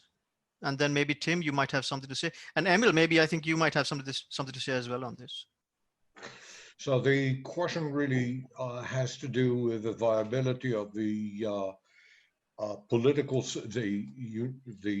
global system as we understood it. And I think that one of the models that we can employ here are what happened in the past.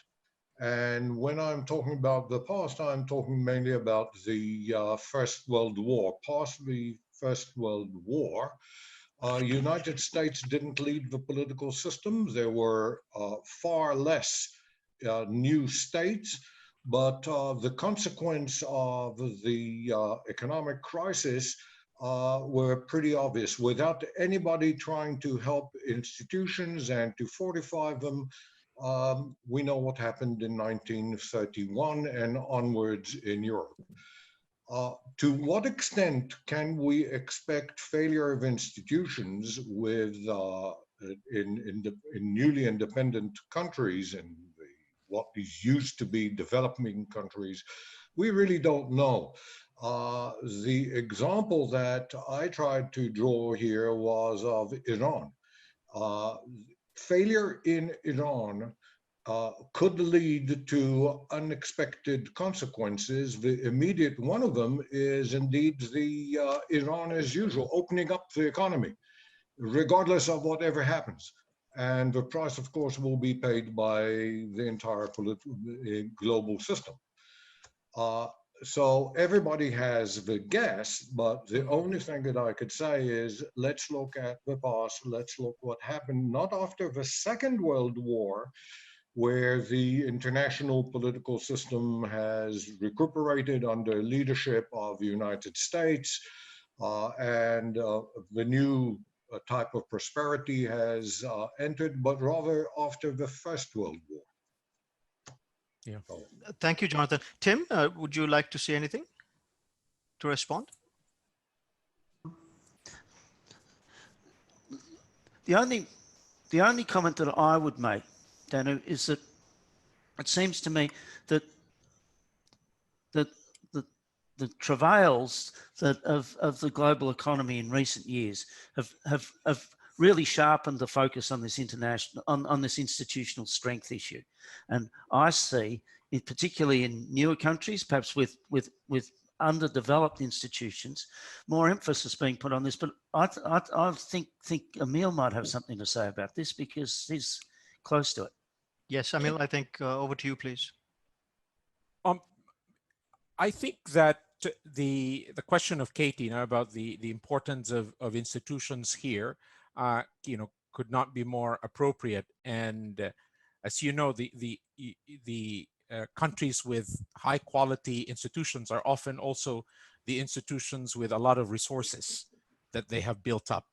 No, so not all countries will come out of this crisis on the same footing. No, the countries with the stronger institutions and the greater depth of resources, and which have wisely used these resources during this crisis, will come out much better off, and will reap, if you will, greater benefits. So Australia, for example, is a country that is fortunate to have very strong institutions and a good balance sheet, and they have drawn on this balance sheet with an aggressiveness that is not defined by any ideology, but in my view, but by a determination that that the economy will be made afloat in this, as it's being battered by this tsunami, and that it will ensure that there are more boats, that will be kept, afloat when the seas calm down, and Australia is in that boat. Is Singapore, South Korea, Taiwan. These are countries with strong institutions and deep pockets, and they are deploying their resources with the effectiveness of strong institutions. Now, unfortunately, we know that the on the other side of the spectrum are the poor governance countries with poor institutions and limited resources. They are really going to be going through the ringer. It's quite instructive that and hopeful that yesterday the G20 met, and they are considering a moratorium on the debt payments of poor countries for the next 6 to 12 months. So this is something that I hope will be followed through by these countries. Of course, what these highly indebted countries will do with the resources that are freed up for them is another story. Whether they're actually able to convert that those resources to good use, considering that many of the countries in the less developing world are exercising greater authoritarianism now on the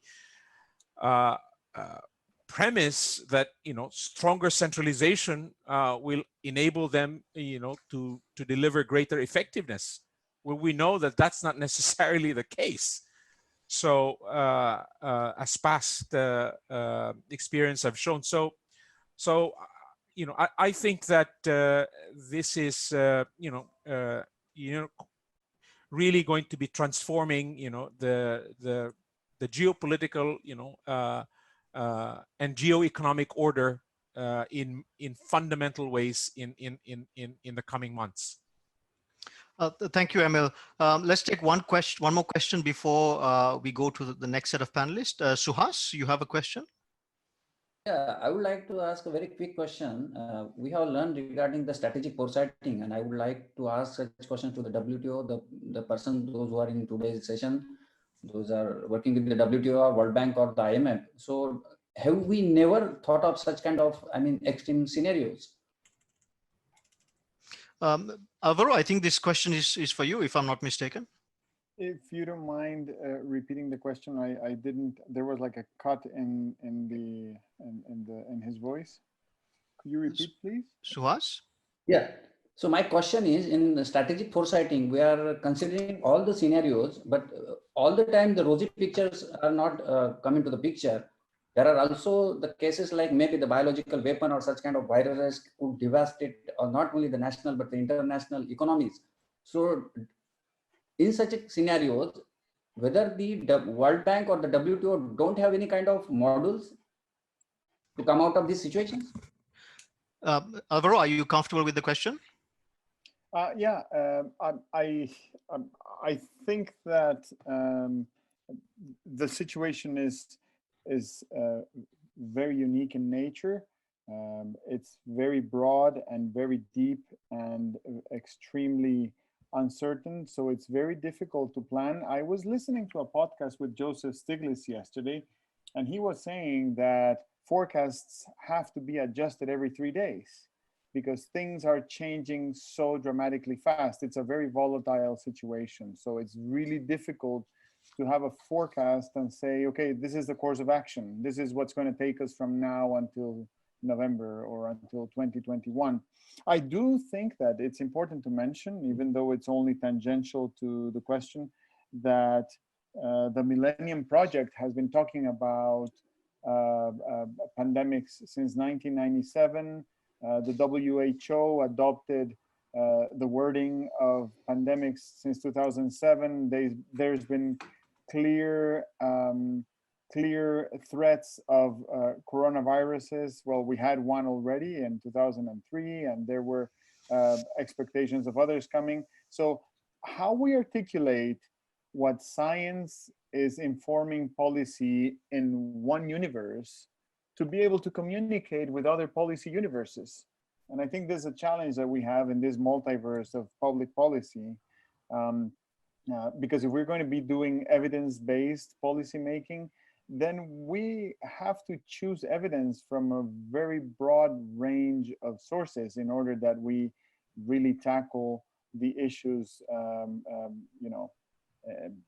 right on time, first of all, and be prepared for it. Thank you, Alvaro. So let's move on to another couple of speakers. I know Ibrahim was online and he's back off again. So hopefully I'll catch him next time. I've sent him another message. Two other speakers now. Dr. Kiang Li is Distinguished Professor of Law in China, Director of the VU-CUFE Center on Research for Business and Economics, a PhD supervisor, and principal lawyer of Liz Legal, a Melbourne-based law firm.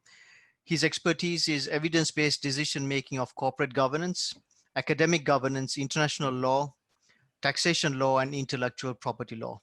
He has provided consultancy services to more than 40 top listed companies in Australia and sits in the ATO's technical expert panel. He's also editor-in-chief of the Law and Governance Journal. He'll be talking in the perspective of China. Then we also have Anthony Wallach. He's a finance director working out of DC at the moment.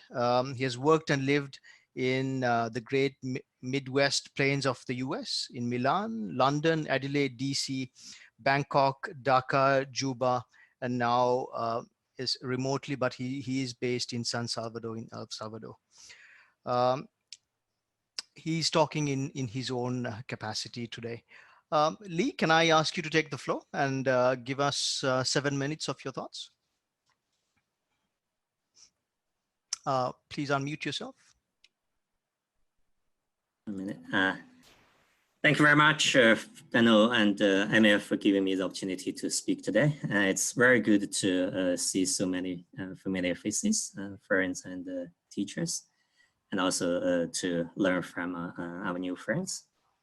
I would like to clarify that I would be speaking to the experience relating to China, but not of China, because I'm not really under any capacity to represent the public view. Otherwise, I would probably become very well paid and rich at this point. So I think the 7 minutes is not a lot of time. So I'll try to make it more relevant to our experience. And I would like to quickly apply the 8-fold path model that we've learned in Policy Analysis 1 at CMUA. Which was from Professor Eugene Badek's book on a practical guide for public policy to analyze the China's experience as from an evidence-based perspective and also from a fact-driven perspective. So the first step in Professor Badek's book is to define the problem, which is very difficult. The first incident reported in China was on the 1st of December 2019, around the virus. And at that time, nobody really knew what it is. And I was traveling in China in late December, early January, and well, things were just working normally. Nobody knows what is happening. And then with the accumulation of the number of cases on the 31st of December, the Chinese central government sent the first panel of experts, which are the medical experts, to Wuhan, the hub of where the incidents were reported. And the experts were seeing that there has been no evidence that there are any human transmissions. And they don't know what is a problem, but they do about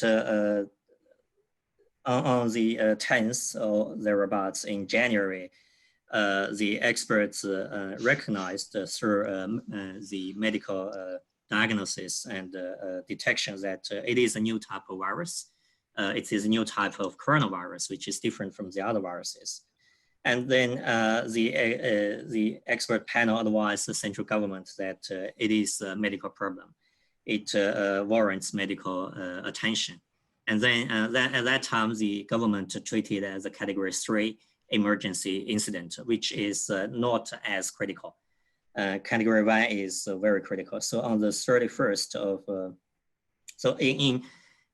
the 10th of January, there were only 41 confirmed cases, and 2 have recovered. And then there were about 9 people who are in severe situations and in the ICU. So at that time, well, it wasn't really a serious matter, at least from the statistics that we see. So on the 23rd, the WHO experts arrived in Wuhan, and they declared it as not as a public health emergency of international concern. But around 7 days later, on the 30th, they declared that it is a global concern. It is a public health emergency of global concern. And then on the 11th of March, the WTO announced it as a global epidemic. So what happened during this period?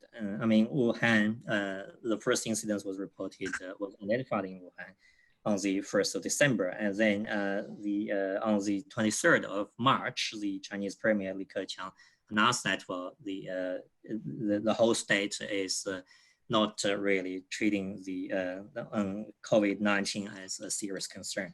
So the national emergency level has been reduced down to level 3 for most of the provinces.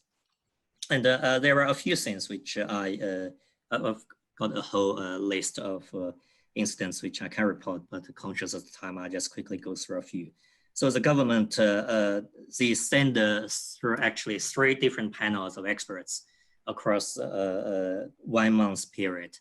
And in particular, the second panel of experts advised the government that the city of Wuhan should be shut down to prevent the further epidemic. And then the third panel of experts advised the government that it was on the 25th of January, that the government should provide free treatment and free diagnosis for anybody who is either susceptible of COVID-19 or may have been diagnosed with COVID-19. And then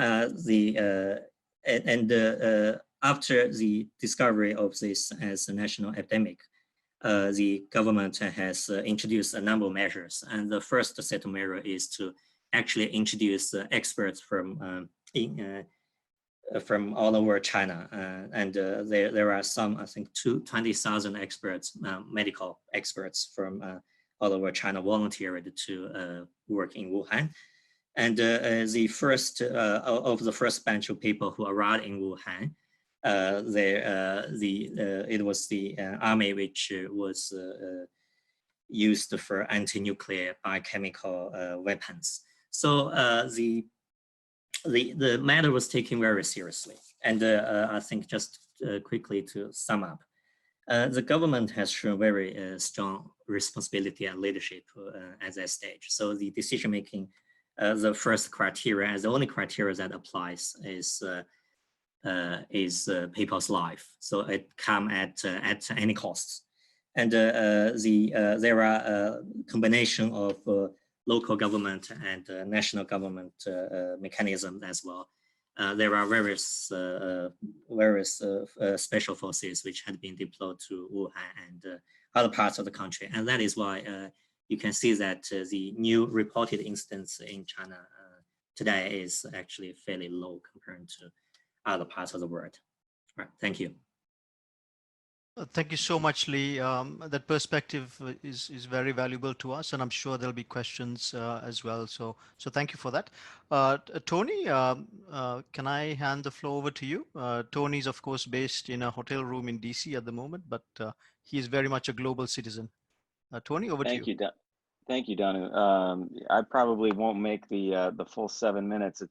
It's 12:30 p.m. here, so I'm getting AM, I think. If I sound a little loopy, no, yeah, 12:30 a.m. There we go. I'm already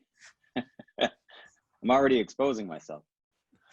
It's interesting. I prepared a few notes, but listening to everybody speak about this, there's more questions really that I wanted to raise.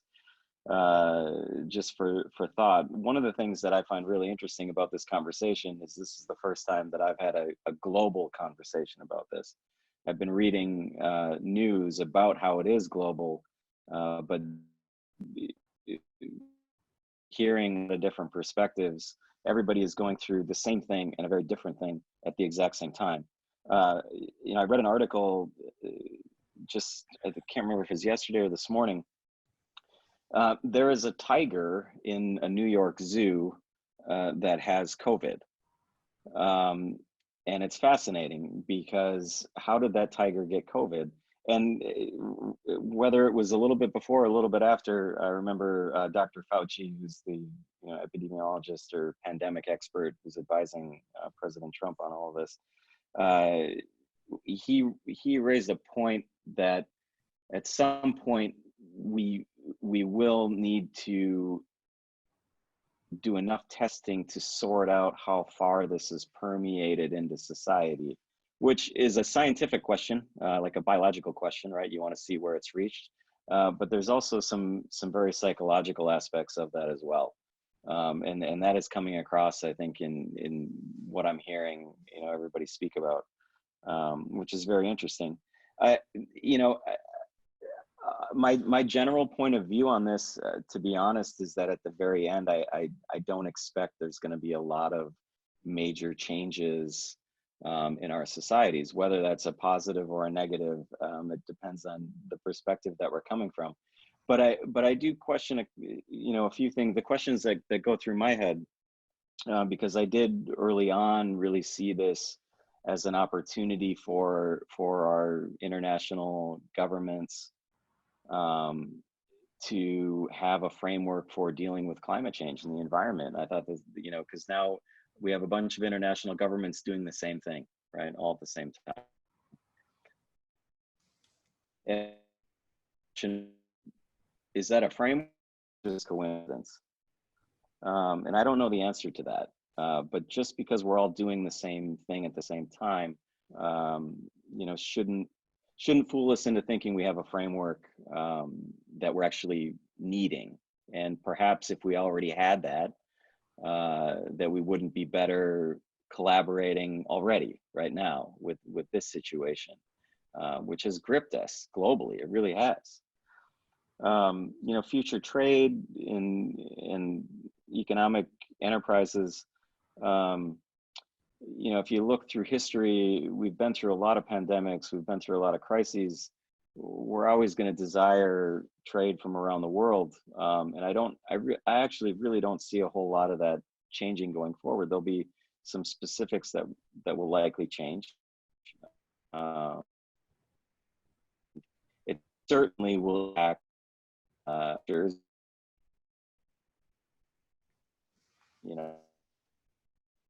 Time it was maybe 6-7 weeks ago, or before anyone was teleworking. and being quarantined. So it'll be interesting to see how customs change with this. I certainly think that this is given humanity a different perspective. I have found over the last couple of months, and I certainly hope that everybody else has, that that colleagues are more accepting and forgiving and more attentive to each other's families and the daily life that we all go through and experience, and I don't want to say struggle with, but I think from at least the organization that I work in, we've gotten to know everybody a little bit better just out of necessity, and so that's a positive. I do question the one thing that I really hope that public serving governments really are thinking about, and Alvaro had raised this too, just about the timeline of this, is what is the breaking point of the situation that we're all in. I mean, when you go into shutting things down, as soon as you've shut that door, I think it's really important to start thinking about when you're going to open it up and what it's going to look like, and what are the trade-offs that you might have to make that might not be ideal. Because I think and Adil had raised this as well. One of the what I see is really the big risk of this is social unrest, which can be completely unpredictable in a situation like this, whether you have strong bureaucracies or not. It's very unpredictable, and so I hope that all governments are really taking that into consideration. I would like to make one final comment on displaced persons, because if COVID hit a small village in a marginalized community in a place like South Sudan, you're talking about wiping out a generation, and having a generation that remembers that generation upon other generations of travesties, and how, as an international community, we're going to deal with that. And unfortunately, I do think there will be a few villages like that in different places around the world, and we're going to have to figure out how to respond to that. But I would like to say I appreciate everybody's comments. This is fascinating, and yeah, we're in this together. Thanks, Tony.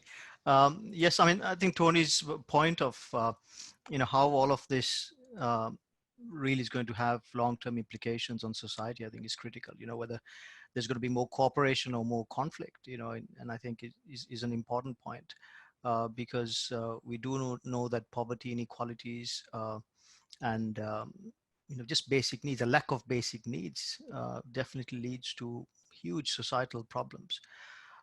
Now, we are eating into the break, but I think this is the food for thought, is coming, through discussion, I think. So let's continue. If anyone wants to take a break, just please go ahead and take a break. Let's not stop. I will give 10 minutes at the end, but do we have any questions for the panelists, or any comments? We have 20 minutes. Tawina, is that your hand raised? Yes, that's my hand raised. Thank you so much, Danu. And I just hope this time I'll be heard. I realized that the first time my question wasn't ably tackled. It was addressed to Tim. It's possible that I wasn't audible enough. Just do let me know if I'm not here this time around. So I'm happy to read my question. I want to bring in a gender dimension into the discussion. I'm not sure if up to this stage, we've really looked at COVID from a gender lens, just to appreciate the impact that it's having disproportionately across genders. There's been reports, especially, I'm not sure about Australia, but I know that Australia also, just like most parts of the world, grapples with issues of gender-based violence, domestic violence. And there's been reports that lockdowns that are happening across the globe are also having an impact on how, interpersonal relationships are playing out in various households. So it would be interesting to also, moving forward, to start to look at that and see how much impact that would have from the economic perspective, but also a social perspective as an area that also needs as much attention as, you know, economic side of things and any other discussions that we've had so far. I thought it's important to also bring into the discussion the gender component of COVID. Thank you. Thank you very much, Tawina. I think you know, the question was directed to Tim, and maybe others can chip in as well. Tim, if you're there. Oh, he's left the room. He's left the room. Yeah. So, Jessica, please. Yeah, can I just make a comment on that? Thank you. I think that's a really important perspective to bring to the table. Just one thing, particularly on issues of domestic violence, one of the conversations here is around the impact that heightened stress and uncertainty is having on domestic violence, and particularly with a larger proportion of the population working from home. I guess some consciousness that some people are working in situations which aren't safe.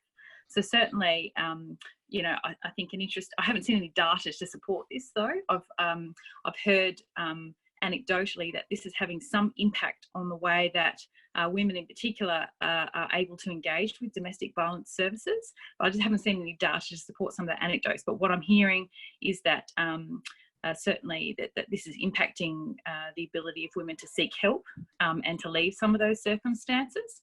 And so I think that's a really interesting flow-on effect from this current crisis. Thank you so much, Jessica. Adil, you have a question or a comment? Yes, thank you, Danu. I mean, I was sort of,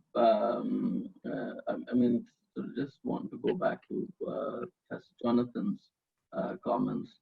And I think that really is I think down the road, that is what a lot of people will be concerned about, how the impact of COVID on health systems, on social protection, on economies and sort of jobs and unemployment and a lot of those things will impact global regime changes.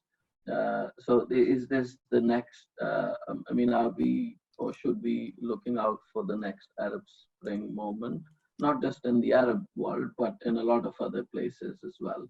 And it doesn't have to be an authoritarian regime. So how do you see that playing out down the road? I think probably not, in the next 6 to 12 months, when governments run out of money to dole out, and then they have to make tough choices. Thank you, Adil. I mean, the importance of inequality is a critical one, you know, and we've seen that already start to emerge. We have two other questions I can see. Sudipta, you have a question? Yeah, Danu, thanks. My question is a little offbeat. I mean, like most of us have been talking about what to do so far. So my question pertains mainly to what not to do in this situation. Now, as we see, there's a fine balance between providing liquidity during the crisis and also ensuring that the policy is not distorting the creative, the destruction that's inevitable on the other side of the crisis. So we'll find that some enterprises may not be able to sustain economically, and on the other end of the COVID, we'll have some other industries or SMEs which will spring up in some of the sectors. So do you think that this some kind of resource allocation or some creative destruction is inevitable, and the policy intervention should not distort that?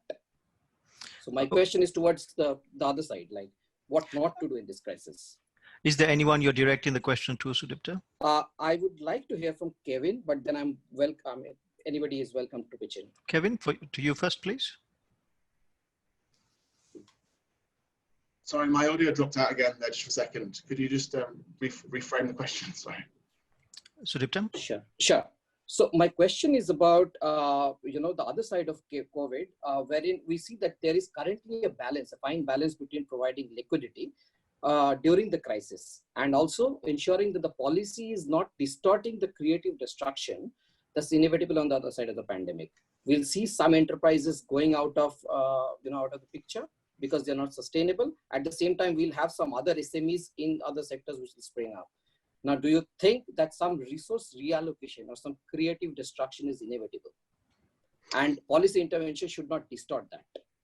So I think that One of the things I'm noticing with this crisis, and I observe, it was one of the WHO panelists, I think an Irish gentleman, who made a comment about one of the biggest mistakes you can make in a pandemic crisis is acting slowly.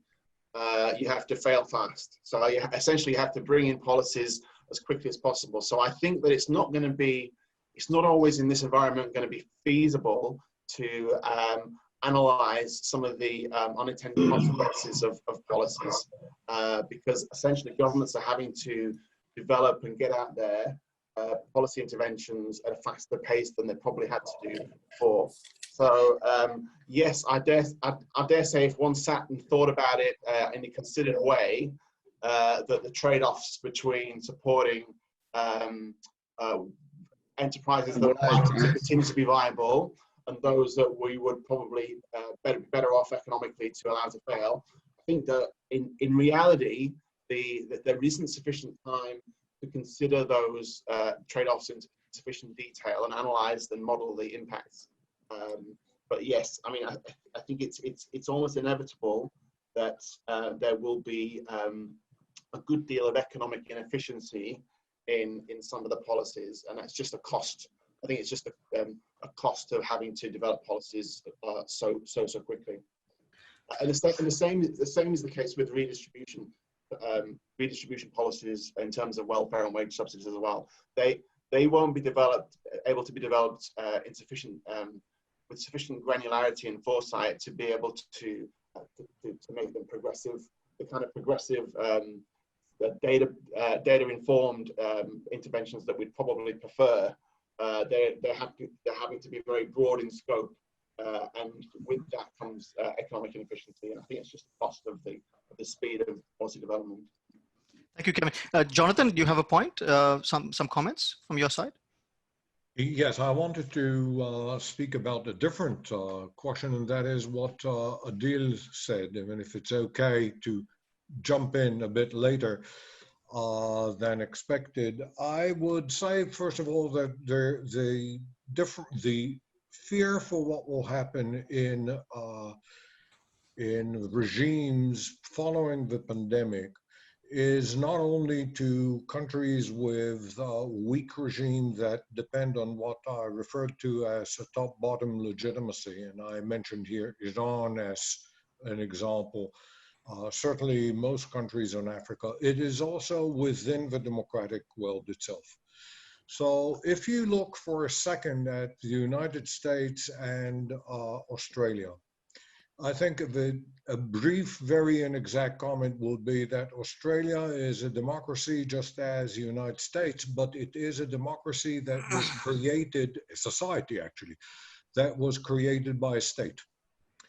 In America, it was the society that produced the state. Now, the consequence of that is that in America, there is a tradition of lack of unanimity. The consequence of that is what you could see today as institutional weakness. In other words, what you have is a competition between states among themselves and sometimes municipalities within the states, and a common disbelief, distrust of the government. In Australia, what one would hope is a process of unification, at least around the question of the pandemic and what comes after. And therefore, it may offer a new opportunity to gain trust that was weakened seriously among the rest in this year, but not only this year. So when you're talking about democratic states, I think that we are talking about the possibility of social unrest. In the United States, certainly we're talking about such a thing, but also the danger of the exact opposite. That is what I refer to as Israel-Hungary kind of syndrome. In other words, unification behind authoritarian more and more authoritarian policies. In Australia, one wonders where it is, but I'll stop here.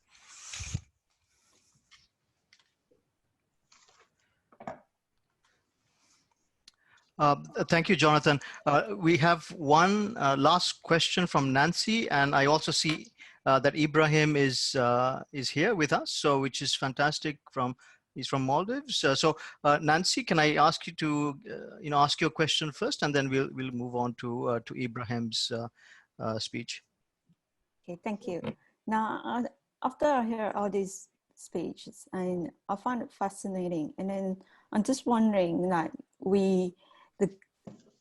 whether there is a change of reactions happening here, because the first problem we have encountered is the health problem, and then the governments of every country start reacting to it by rapidly respond to new policies and this social distancing, all those stuff.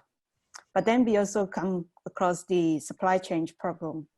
And then recently I heard news on the internet about food shortage problem because of the panic buying, and countries now are stopping exporting food to other countries because they want to protect themselves. So I'm just wondering whether there is a change reactions of series of problems going on here. Definitely a series of reactions. Nancy, who specifically would you like to direct this question to? Anyone. I know with the view. Okay. Does anyone would like to respond? Yes, Lee. Thank you. I'll quickly respond. Just observing from China's practice back in January, while I was still there, the factories were shut down, but the shops were still open. So it is the community level of the governance which basically drives the practical level of the process. What happened was that there would be expected a shortage of supplies, and the government deployed their reserves like frozen meat, frozen vegetables, and so on. So there's like a two tiers also market. The government supply was to maintain the stability of the supply for the daily necessities, and that supply was significantly under the market price. And then you've got all these traditional and fresh produces. So people basically have choices. Besides the social security network, for people who are really having tight budget, you can actually switch to certain cheaper supplies if possible. So in that regard, I think it did solve the problem. As we all know that life is important, but surviving is also very important. So how the government managed to do that? The other thing I'd like to quickly add on is the consistency of the policies and the predictability of the policies. When the government in China introduced the shutdown of cities and factories, the message is consistent. Okay, it doesn't really apply to any exceptions. So it's not the case that the trains are not going to run, but the flights are going to operate. It is consistent everywhere. So people know that this is a priority, and people know that that's what they expect. So I guess through this whole process, the trust between the individuals, their local government administrators, and the national political leaders have been reinforced and reconsolidated. Of course, there had been incidents, in particular the mayor of Wuhan and the governor of Hubei province were removed, which was one of the first few initiatives to deal with the problem. And that decision was made by simply a show of hand in the central committee in the national government. And that was done pretty quick. So I think the only thing that we need to deal with as we see what's happening in China is that you would deal with facts and enrich understanding about the facts. And also we don't operate under assumptions. And if there should be any assumptions, we should take the uncertainty as a new norm. Thank you. Thank you so much, Lee. That's just very useful.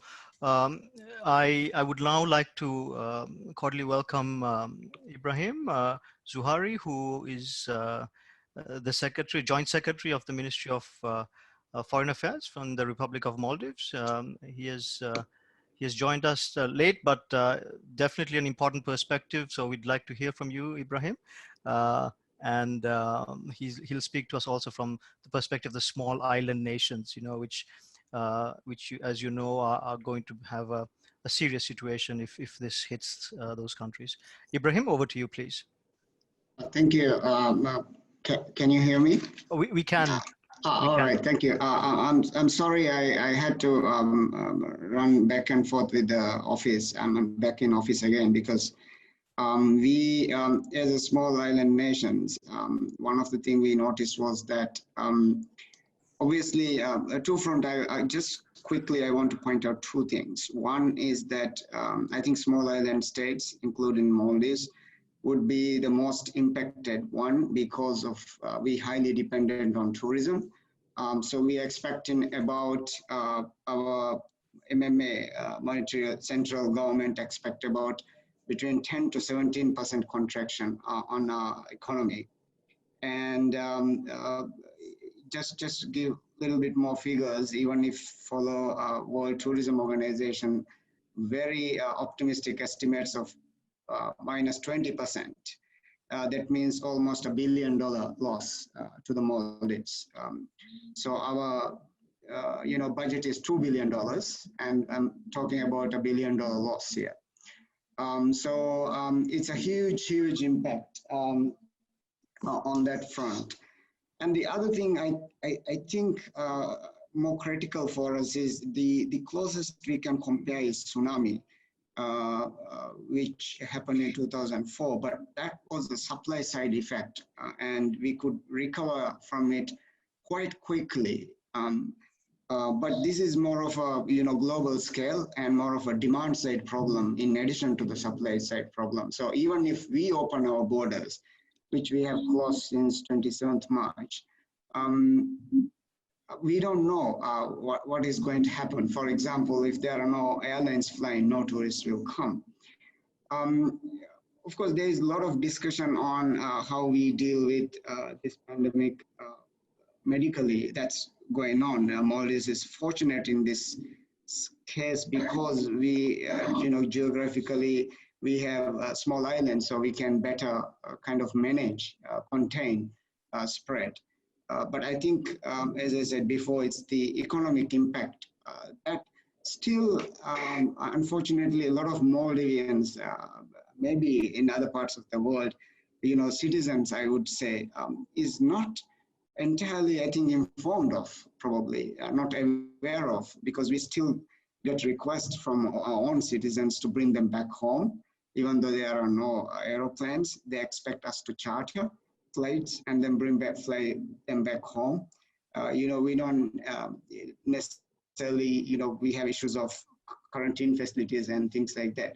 So I think that's the second aspect that's not being discussed. I mean, there's a lot of discussion about when the curve is going to flat, when is this going to subside, but there are not enough discussion of enough information going on, to the citizens saying that, for the government, it is not always easy in this, in democratic systems where citizens expect government to deliver, to have a very high standard consular service. But unfortunately, it's not possible because, government does not have that kind of money. Maybe I'll stop with that. So those are the 2 points I would like to highlight. Thank you so much, Ibrahim. Does anyone have any specific questions for Ibrahim before we bring this panel discussion to a close?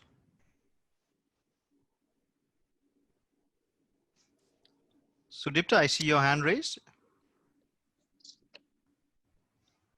Yeah, so Ibrahim, small question. I mean, we've already seen countries like US as well as Europe contributing significantly in terms of the fiscal stimuluses, the unprecedented fiscal stimuluses, which are there in the developed markets. US to the tune of about 10% of its GDP, and Europe has credit guarantees about 15 to 30% of its GDP.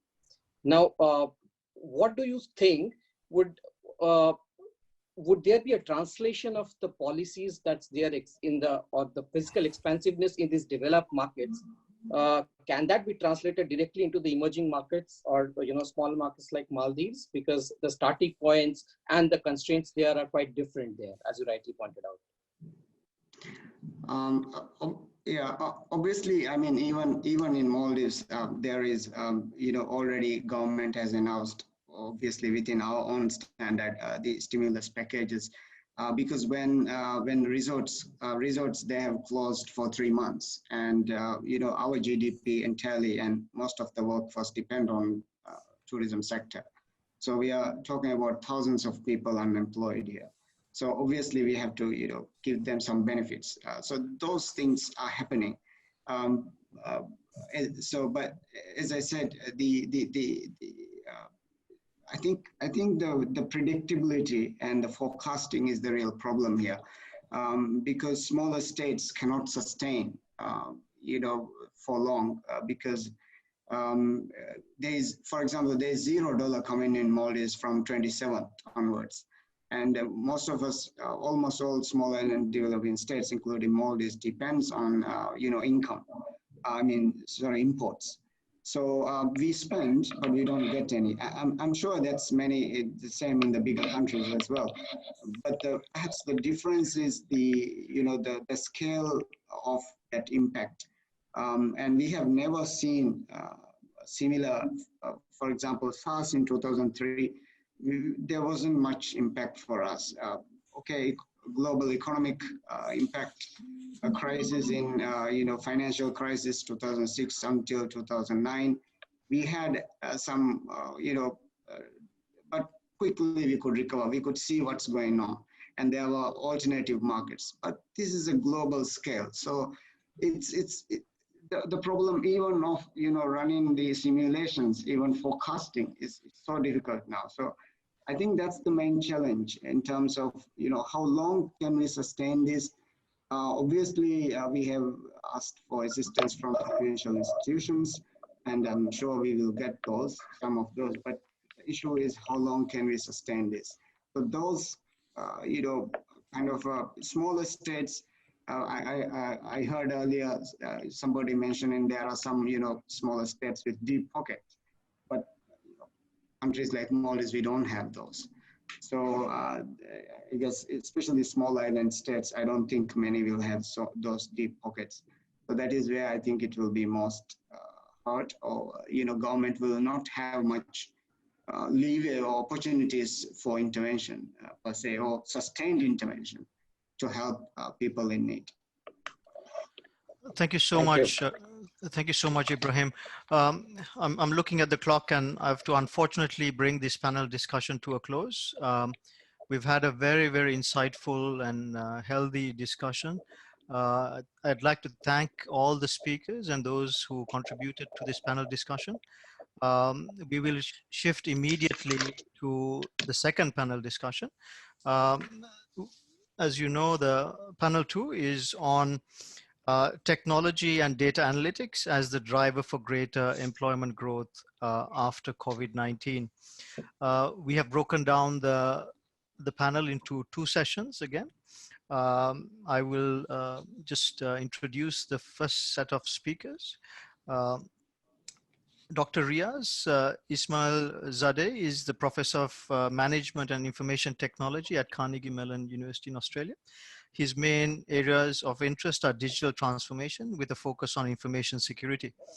Riaz has been an ICT industry professional for more than 30 years, working in different capacities from a research engineer to research manager, entrepreneur, educator, consultant, and board member. He has been employed by or consulted for many companies, including Apple, Ericsson, Telstra, Hitachi, Samsung, and SoftBank. Riaz has authored or co-authored more than 50 peer-reviewed articles and 3 books on broadband telecommunications technology and management. Riaz received his PhD from Keio University, Japan in 1994, and an MBA from IMD Switzerland in 2002. Riaz will be speaking from the perspective of technology management. Everme de la Rosa has more than 15 years of combined experience in regional operations, information technology management, IT project management, IT service management, IT audit, IT project consulting, coding, and business analysis in the Philippines. She has served as the IT manager and IT service manager, East Asia and Singapore, and as a concurrent head of project management office, head of IT audit, and head of application support, Singapore, for major Pan-Asian retailer. Prior to that, she also worked as an IT manager of a Philippine home improvement company. She'll be talking about things from the perspective of technology in the Philippines. Akhilesh Harsh is an experienced data analytics professional specializing in across government projects that require multiple agencies to collaborate and share data. Akhilesh has been instrumental in the establishment of the Office of Data Analytics within the Department of Premier and Cabinet, advising and reporting on to the Chief Data Officer of the South Australian Government. The role partners with business leadership and other key stakeholders to define opportunities and identify and prioritize projects based on a predefined criteria. Akhilesh has been working in South Australian government for the last 17 years and was part of the first batch to attend CMUA's MSIT program. Alvaro Sedano Molinari is a former Costa Rican diplomat who opened his country's trade mission to China and later served as his country's ambassador to Japan and WTO in Geneva. He leads on the convergence of regenerative development and the fourth industrial revolution and lives in Costa Rica with his wife and 2 daughters. You've heard Alvaro speak in the previous session, and we are grateful for Alvaro for staying up late. It's quite late over there for him. So in order to allow him to sleep, I will first ask him to speak and then we'll move on to the other speakers. Alvaro, over to you. Do we want Riaz to speak first? Riaz, are you comfortable shall we let Alvaro sleep after this? It's always a pleasure to hear Alvaro. So I'll look forward to your speech. That's fine. I'll like to hear your comments first. Actually, go for it. Alvaro, over to you. Pleasure. Okay, thank you very much. Let me just set my timer. Okay, I'll just say good morning, good afternoon, and good evening again for those of you who have joined us in the last couple of hours. I guess the topic of this conversation is more towards technology and data analytics as a driver for greater employment and growth post COVID-19. And I just have a list of ideas that I would like to share. Given that we are entering the deeper phase of the fourth industrial revolution that most likely is going to be accelerated, and I would even claim it's going to grow exponentially because of the pandemic and the economic crisis. There are at least 6 areas that I think will have to do with this, with this description of how technology is going to play its part. Number 1 is data monetization. We are going to see more of the Uberization of the economy, more platform cooperatives that are going to be co-owners and share the benefits of digital platforms. Of course, Internet of Things, cloud services, data analytics in particular. And I would say that blockchain is going to play an important part to cut out the middlemen through promoting greater transparency, traceability, and trust. The second area is e-commerce, and here there are opportunities and challenges. From the opportunity side, I would say it's going to improve the market efficiencies for buyers and sellers to meet, again, cutting out the middlemen, attention to that. Economies of scale, of course, this means that small and medium enterprises that will adapt to the new reality or that will be born into this new reality will already have the capability of being born digital and global. Then also in the opportunities, I would say the export of digital services, in which Costa Rica has been very strong, and I would presume that it will become stronger because of the current crisis. And of course, 3D and 4D printing. We're going to start selling the blueprints for things that are going to be printed on location or on site. They're even doing it at the International Space Station already. From the challenges point of view on e-commerce, well, payment methods, of course, we need to scale that up because not everyone is capable of paying online. Cybersecurity, always a challenge and a growing one. Infrastructure, I guess we're going to have to start talking seriously about 5G very soon. Delivery of goods, tariffs across borders, and obviously cross-border data flows as well. The third element is e-learning. I guess today with blockchain, we have the possibility of creating social currencies that are going to allow us to incentivize learning. So we're going to be paid to learn.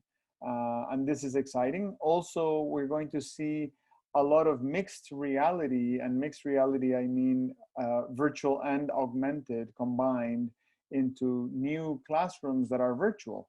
So developing all of this is going to require a lot of mind labor from the technology and data analytics side. The fourth element is the labor market. I think the labor market more recently in the last 10 years or so has been focusing more on hiring attitudes than hiring curricula. They hire people that are clearly on a path of lifelong learning. There will be more flexible contracts, more opportunities for teleworking or part-time work, and also collaborative industries where you participate in specific projects with different legal schemes of participation. The fifth one is the servicification of the economy. If the economy is splitting into a long chain of services that are being provided remotely, then yes, everything as a service is a new area of development that is going to become a great place to grow as a labor market. And in that regard, everything from mobility to real estate to cloud computing can be provided as a service today. So that will mean that human beings are going to be more likely the ones performing those jobs.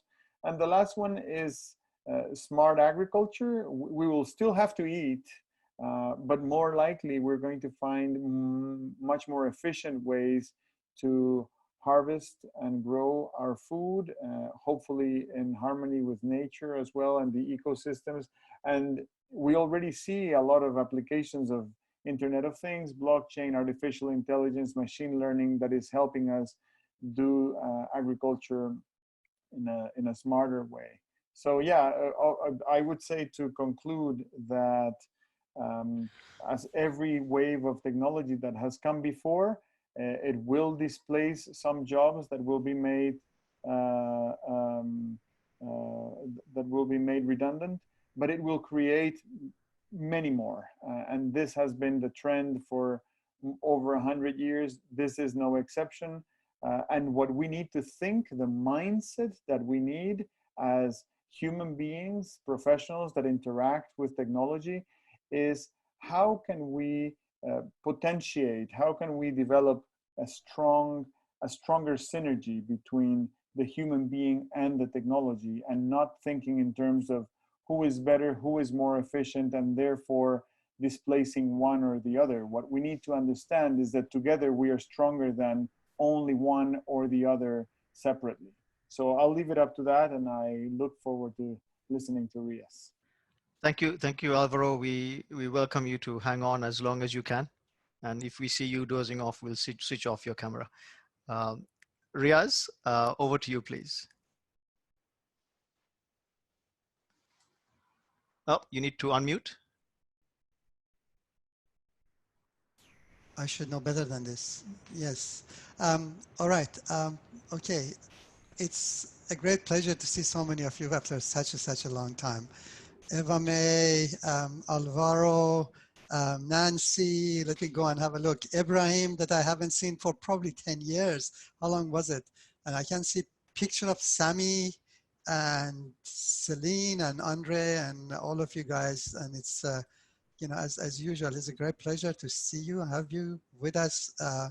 You make us proud with what you all have achieved in your lives as you left CMU.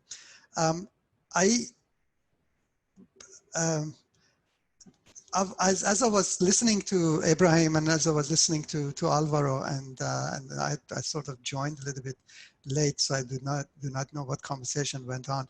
I was thinking about how work has changed over this past just month. And in fact, it's just around 5 weeks since I've been teaching from home, from this very room, to my students. And you know, while the quality is not exactly that of being in the classroom, we have tried to replicate that, and we are really grateful to our IT department. Many of you remember Ben and Mark and Gary, and they've done just a fabulous work. And I think the reason that we are all here, we can talk to each other like this, is because of what technology has provided. So clearly, you know, looking at information technology and the possibilities and the, you know, what it has made possible, I suppose, is one aspect of the realization that came with this coronavirus.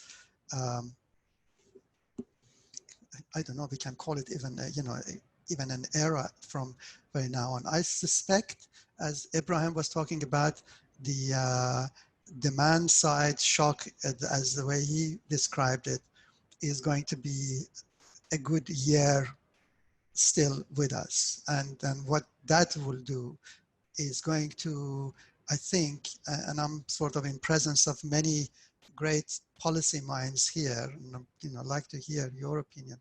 I think it's going to be behavioral change that will make us work more and more like this. Now, many of us, and I'm sort of really looking forward to the day that I will go back to class and I will be in front of you, because clearly this does not replicate the you know, the experience of a classroom.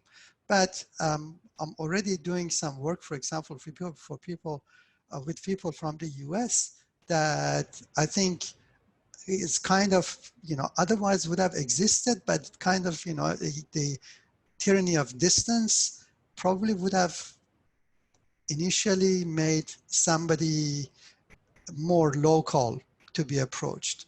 Whereas now, since we are all working remotely, whether I am in Australia, or whether Alvaro is in Costa Rica, or, you know, Ibrahim in Maldives, it's immaterial. So we can work together. And I think that's going to be a huge change to the system. And the behavioral changes they will probably give rise to is going to change our lives for a long, long way to come. And in fact, even permanently, if this kind of behavioral change stays with us for a year, and that I think is likely to stay with us for a year, then I think the way we would work in the future is going to be different.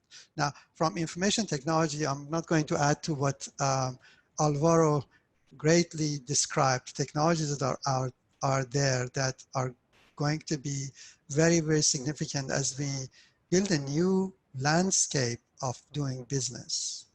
Now, many of the challenges are going to be unemployment, economic uncertainty, etc., because a whole portion of the economy is going to be impacted because of the coronavirus. But how we can get technology to replace that, how we can get management of doing work remotely together, how we can actually manage team across many, many time zones. And I mean, I'm reminded of what Krishnan was saying several years ago, our dean at Heinz College, about this, you know, workplace of the future. You know, we've been talking about working from different campuses, etc., for some 10 years perhaps, but it really didn't happen as such because we really didn't have to do that. I mean, humanity changes slowly, but I think this COVID virus has made us change our behavior very, very quickly. And now we need to start thinking about the processes that will make this kind of work efficiently, because we are not used to this. We are not used to managing people remotely to this scale. But you know, it's an opportunity for information technology and information technology education, and you know, the delivery and development of new processes and new techniques and technologies and businesses and so on and so on to this, what is a new normal. And as I'm quite looking forward to it. I'm being reminded that I am over time, so I will stop now. All right. It's so good to see you all.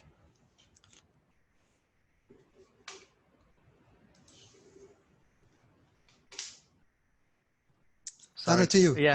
Thank you. Thank you. Thank you so much, Riaz. Evame, can I ask you to take the floor? We'd love to hear from you. Evame is in the Philippines. Yes, good afternoon. Can you hear me? Yes, we can, Evame. I'm so happy to see my former professors, and my classmates and my batchmates. I won't be able to greet you all because I only have 7 minutes and have a lot to say, I think. So let me start by giving you the situation here in the Philippines. Let me give it by sector. So for banking, financial services, and insurance, we have a growing number of digital customers.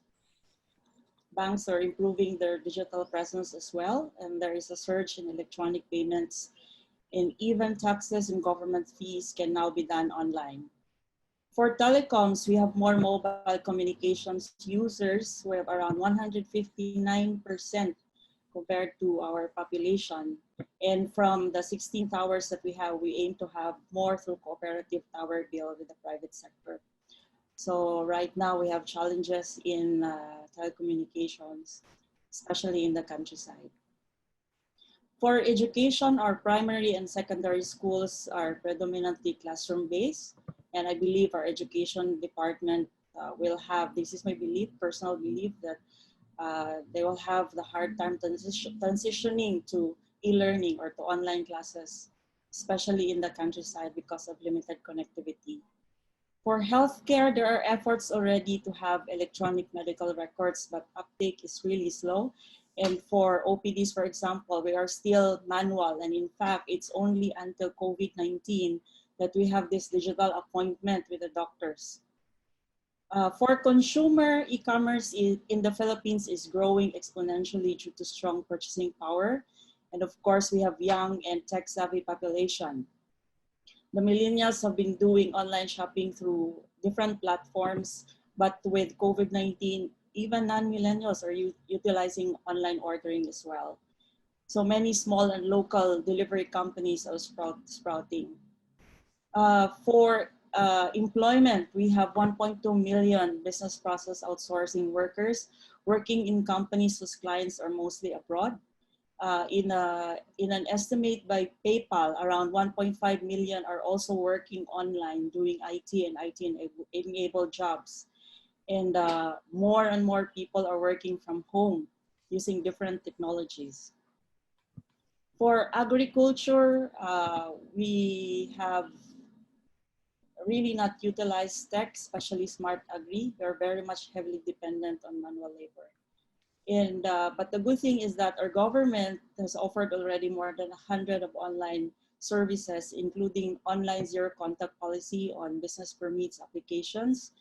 And while some local government units are exploring on becoming smart cities, there's still a lack of support from different stakeholders. Having said this, this would mean a lot of opportunities for the Philippines. In a report by Deloitte in April last year, they estimated a transaction value of around 10.5 billion for fintech by 2022. And in my perspective, we are currently a laggard compared to other Asian countries in terms of fintech adoption.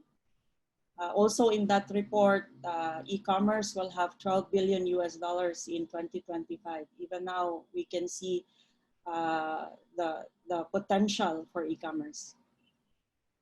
And looking at the global IT business process management, there is a projected market size of $147.3 billion in 2022 and $100 billion for the business process management. Of the 250 billion US dollars projected IT BPM global market size, the Philippine market displays great potential, such as in animation and game development, health informatics, and IT outsourcing, where we place second in the world market. Even before COVID-19, the World Economic Forum in 2018 have already released a study of technologies that are likely to be adopted by companies in 2022. And on top of this is big data analytics at 85% of the more than 300 companies surveyed globally. Next is apps and web-enabled markets, Internet of Things, machine learning, cloud computing, digital trade, among others. If we remember the situation I presented earlier, this would mean a very big opportunity for the Philippines in terms of tech and data analytics. We are just in the beginning of the fourth industrial revolution. And for a country of 110 million people, the potential is huge, especially as we haven't really fully harnessed yet emerging technologies. In an APEC report, leaders in both private and public sector agree that data science and analytics will change the face of business and government, but skill shortage continue to delay its adoption and utilization. In that same report, more than 340,000 data scientists and analysts are needed. That's why the Philippines is currently training, online training 30,000 scholars. And apart from the fact that AI will take away most of the manual work, and we might be affected through our call centers, and also data-driven decision-making and data is really needed in evidence-based policy making. In that report, you will also see the shortage of DSAs, or the data scientists and analysts in countries such as China, Japan, Vietnam, Singapore, Indonesia, among others. For the Internet of Things, I see more and more devices that will be connected with the adoption of IoT, and more jobs will be created in this area. Just very recently, because of COVID-19, we saw the help of 3D printers for our PPEs, and suddenly saw its relevance in the future manufacturing. 5G is becoming available. It's worth mentioning that our newest third telecommunications player partnered with China Telecoms. They have the technology. The transformation of some business models, example, more e-commerce adoption, will spur more demand in tech skills. For example, in the LinkedIn top 10 emerging jobs in the Philippines, robotics engineering, cybersecurity specialists, customer success specialist, data scientist, full stack engineer, DevOps engineer, data engineer, JavaScript developer, cloud engineer, and all these tech jobs are in the top 10. So with the digital landscape, has actually been more obvious and relevant by this pandemic. The role of government in fast-tracking infrastructure build is paramount, so we can level up in education, for example. As mentioned, it will be difficult for our countryside to hold online classes because internet is not widely available in the countryside, so infrastructure is really very important. Also, the government can institutionalize support for trainings and also support for innovators. On the business side, they need to adapt fast in this era of health and digital disruption. And that means understanding and seizing opportunities in front of us. More and more people are working from home, and companies who are quick to adopt digital technologies is thriving amid this crisis. And our education providers, so we have the government, the companies, and also we have education providers. who plays a big role, especially in encouraging students to take up STEM courses. And while we understand the need to rescale and upscale people to have expertise in all enabling technologies in digital transformation, we see that this is not only the responsibility of the education providers. Companies must also do their share in equipping and our workers with the skills needed. It's worth emphasizing that a multi-stakeholder approach is very crucial. Thank you.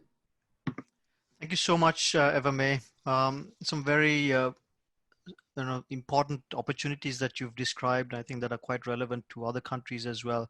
Akhilesh, I'd like to hand the floor over to you, please. Thank you, Delira. And yeah, thank you to all of you. It's great meeting the batchmates from the past and some of the professors, and it's great listening to you guys, especially the experiences you're bringing in, the global experiences.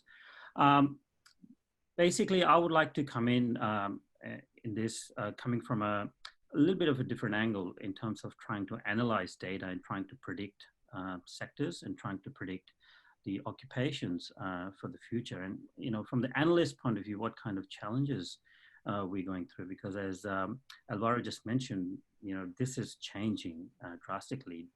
Every couple of days, the models are being changed, everything is being changed. But what, I'm coming in from South Australia's point of view, and in South Australia or in Australia, we've actually had a double whammy. Late last year, we had bushfires in Australia that actually cost, it was not just the economic cost, but it was also the environmental cost that a lot of other countries haven't really faced. So it has been a double whammy for us, and now the COVID-19. So, coming from an analyst point of view and trying to predict how different sectors are going to behave, we need to understand, and I actually want to talk about not just post-COVID, I actually want to talk about what's happening right now as well, because the next 1 to 3 years, they're going to be very transformative years. We're going to transition, and there are going to be a lot of challenges in this transition period, moving into the other types of technologies that's been mentioned earlier. So, it's like we're running two modes at the moment. We're running a crisis mode, and then we're running a preventative mode to make sure that it doesn't, to make sure that it's not extended, it doesn't go on for an extended period of time. And obviously the crisis mode is reactive, it's very responsive. We need to do something right now, whereas preventative mode, it's working with epidemiologists and making sure that the impacts are lessened to a point. And depending where you are globally, you're in different positions.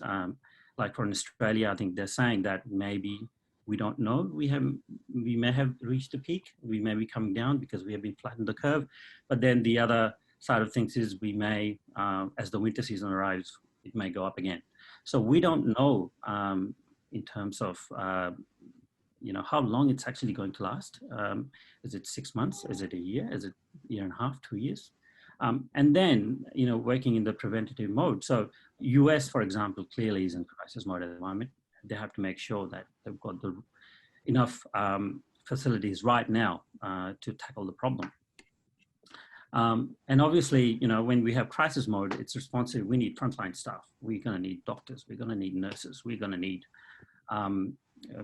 people, ambulance drivers, ventilator, people who can actually, deal with medical equipment. My brother actually works for the federal government, and he was recently telling me that Centrelink, which provides social security benefits to Australians, they've actually asked the new batch of graduates to just process the applications for people who are applying for this, because there's such a huge demand for these people right now. We have to deal with it right now. It's just an urgent need. And then, hopefully once it's solved, we'll need more, once we're in the preventative mode, obviously we'll need policymakers, statisticians, epidemiologists, and planners, and those kind of things. So we just need to be mindful. And as you know, been mentioned earlier, we don't know how long this is going to last. Is it a year? Or is it 6 months? Is it 18 months? Obviously, there are some sectors are going to suffer a lot more than others. Like, for example, for immediate reasons, you know, you can see hospitality, tourism, event management, those kind of sectors will take longer to recover. You know, large organizations in other sectors may cope. However, it's important to understand that I know IT is a great driver, you know, for moving on into the future. There'll be demand for cloud experts and change managers.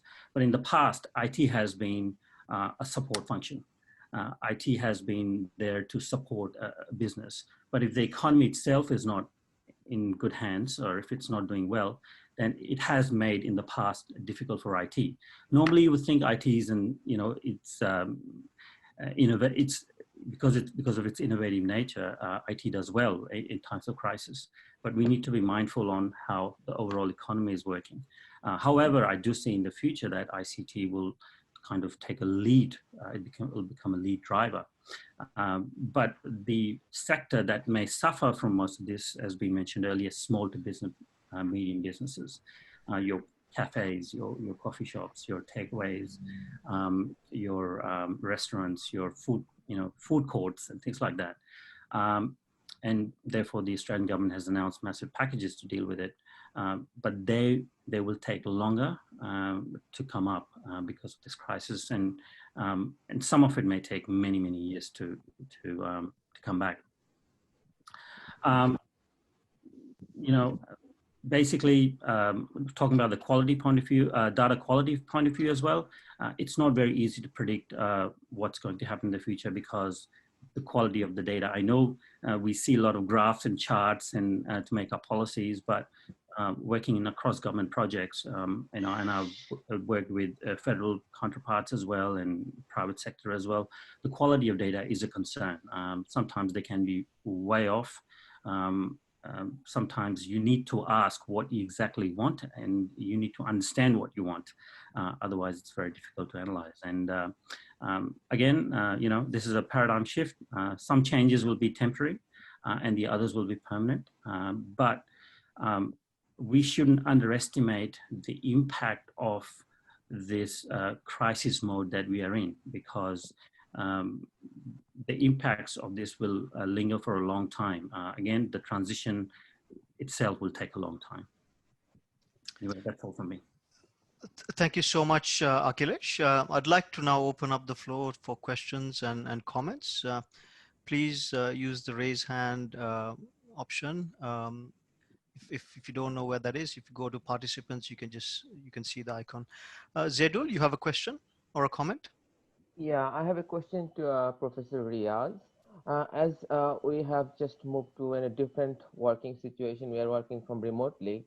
So do you think that for the management perspective, a new sort of management style has to be, you know, emerge, new sort of skills the managers and, you know, the managers has to learn and all these things? And maybe Professor Emil, if CMU has a plan to, you know, introduce such sort of new skills that a manager may need, especially in the MSIT course and all those things.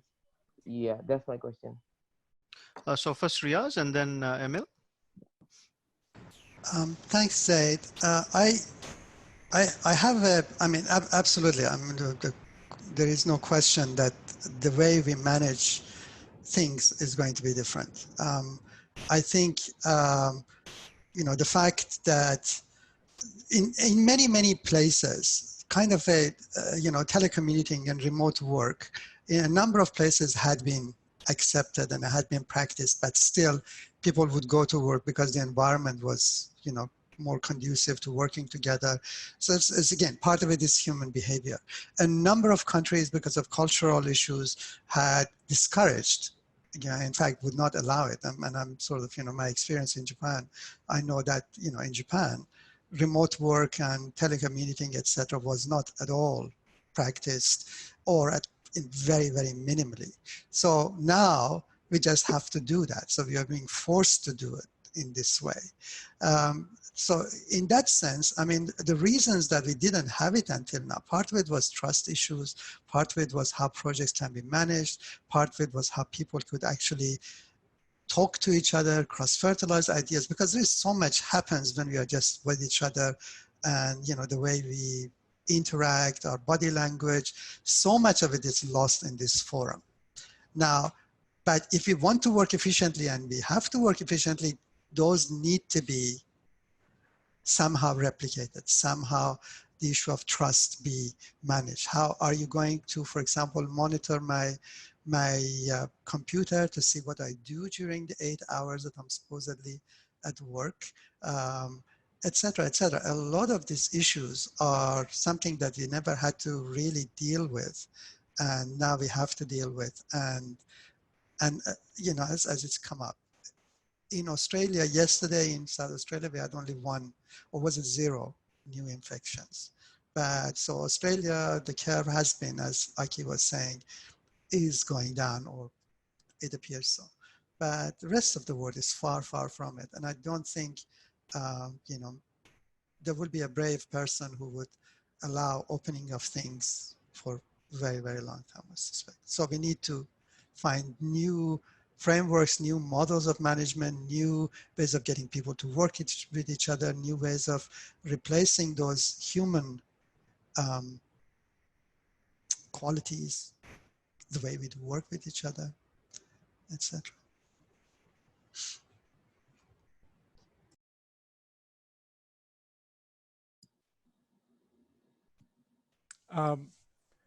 Zaidul, you had raised your second question to me with regard to, if I understand it correctly, new courses that CMUA may offer. Was that the thrust of your question? Yeah, similar sort of thing, like including some new curriculum, or like new techniques, or like how the new managers will manage the teams in future, if this is the new normal and if it's going to sustain for maybe for long. That question certainly goes to the heart of what universities like CMU are considering, because evidently this situation of remote instruction and distance learning is leading, you know, professors and administrators to consider how can we become more effective, or as effective in this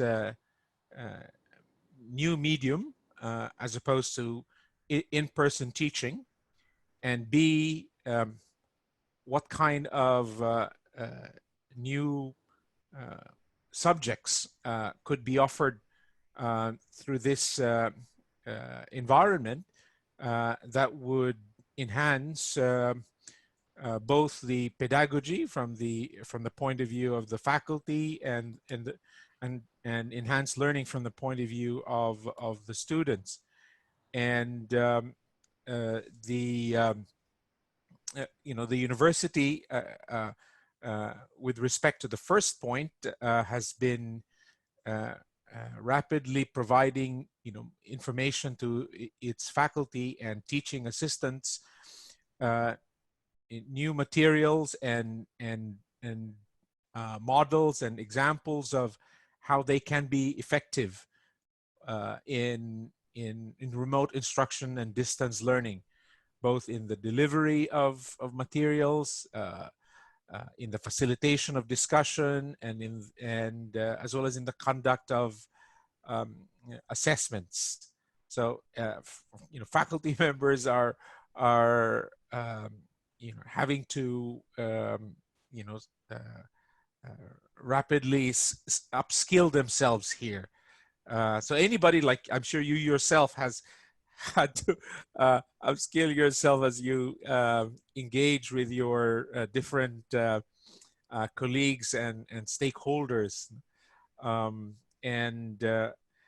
and so, but as you can imagine, you know, this is something that could be seen as a challenge. But I think the discussion here illustrates that this probably presents more opportunities for us to be able to, you know, develop new ways of connecting and collaborating and learning that we have never, you know, quite fully explored before.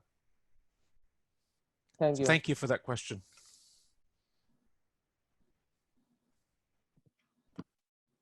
Can I add to that? Yes, Eva May, please. Yeah, I'm not sure if Sweta here is from India will agree with me. She's also working for an IT company. For IT people, we have been doing this several years back. In fact, as mentioned earlier, our IT and business process management sector, who's contributing significantly to the economy of the Philippines, have been serving clients abroad. And this has been powered by technology. In fact, in my previous work, where I served as IT service manager, I handled different countries in Asia, and I only would visit them once every quarter. And for some, there are ways to actually monitor the work of a person who's doing online work. But much of this is more on appreciation by companies and adoption by people. So, thank you.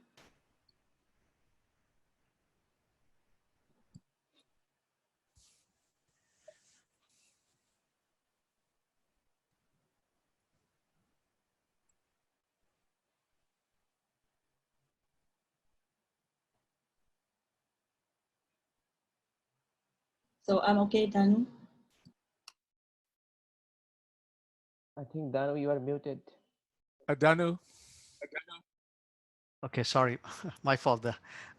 Yes, Shweta, can I pass the floor on to you before we go into Safi's question? Eva May mentioned your name, and would you like to disagree or agree at this stage? Can you hear me, Danu? Yes, please go ahead, Yeah. Shweta.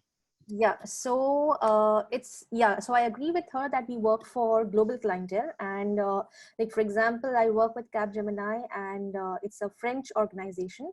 So most of our clients are based out of Europe. So there are many video conferencing and working on Skype business is not a new thing for us. Even in India, like me working as a bid manager, my team is dispersed across India. So this way of working has not really affected our the way we work. But obviously it's a big shift for organizations which are completely finance based organizations or government organizations where this is not much of a normal there. Thank you. Thank you, Shweta. Safi, can I pass the floor on to you for your question or comment? Thank you, Professor. I have a question for Professor Emil. Professor Emil, various speakers point out to adoption of various technologies by companies after this crisis is over to lower their cost, increase profit, etc. My question comes from the perspective of government and as a policy maker. Coming from a country like India, where about 80% of population is in informal sector, who are basically dealing with semi-skilled and unskilled jobs. I am worried about the loss of jobs and lesser opportunities for this group of people. So my question to you, Professor, is how do you manage change in technology with continuity, assuring job for these people? Because upskilling such a huge number is it's a big task. Thank you. Emil, the question is to you, please. Thank you, Safi. As usual, very thoughtful and challenging question that you should also pose to Prime Minister Modi, given this current situation. It is actually, axiomatic now that,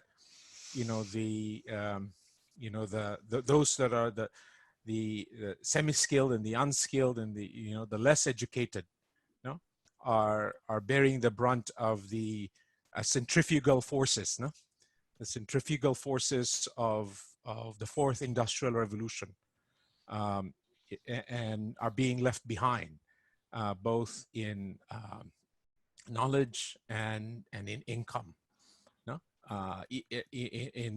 in really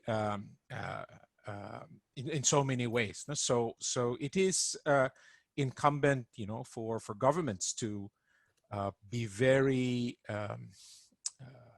aggressive and at the same time innovative, to provide safety nets and as well as avenues for these masses of society to be able to somehow continue to be part of our society, lest we see the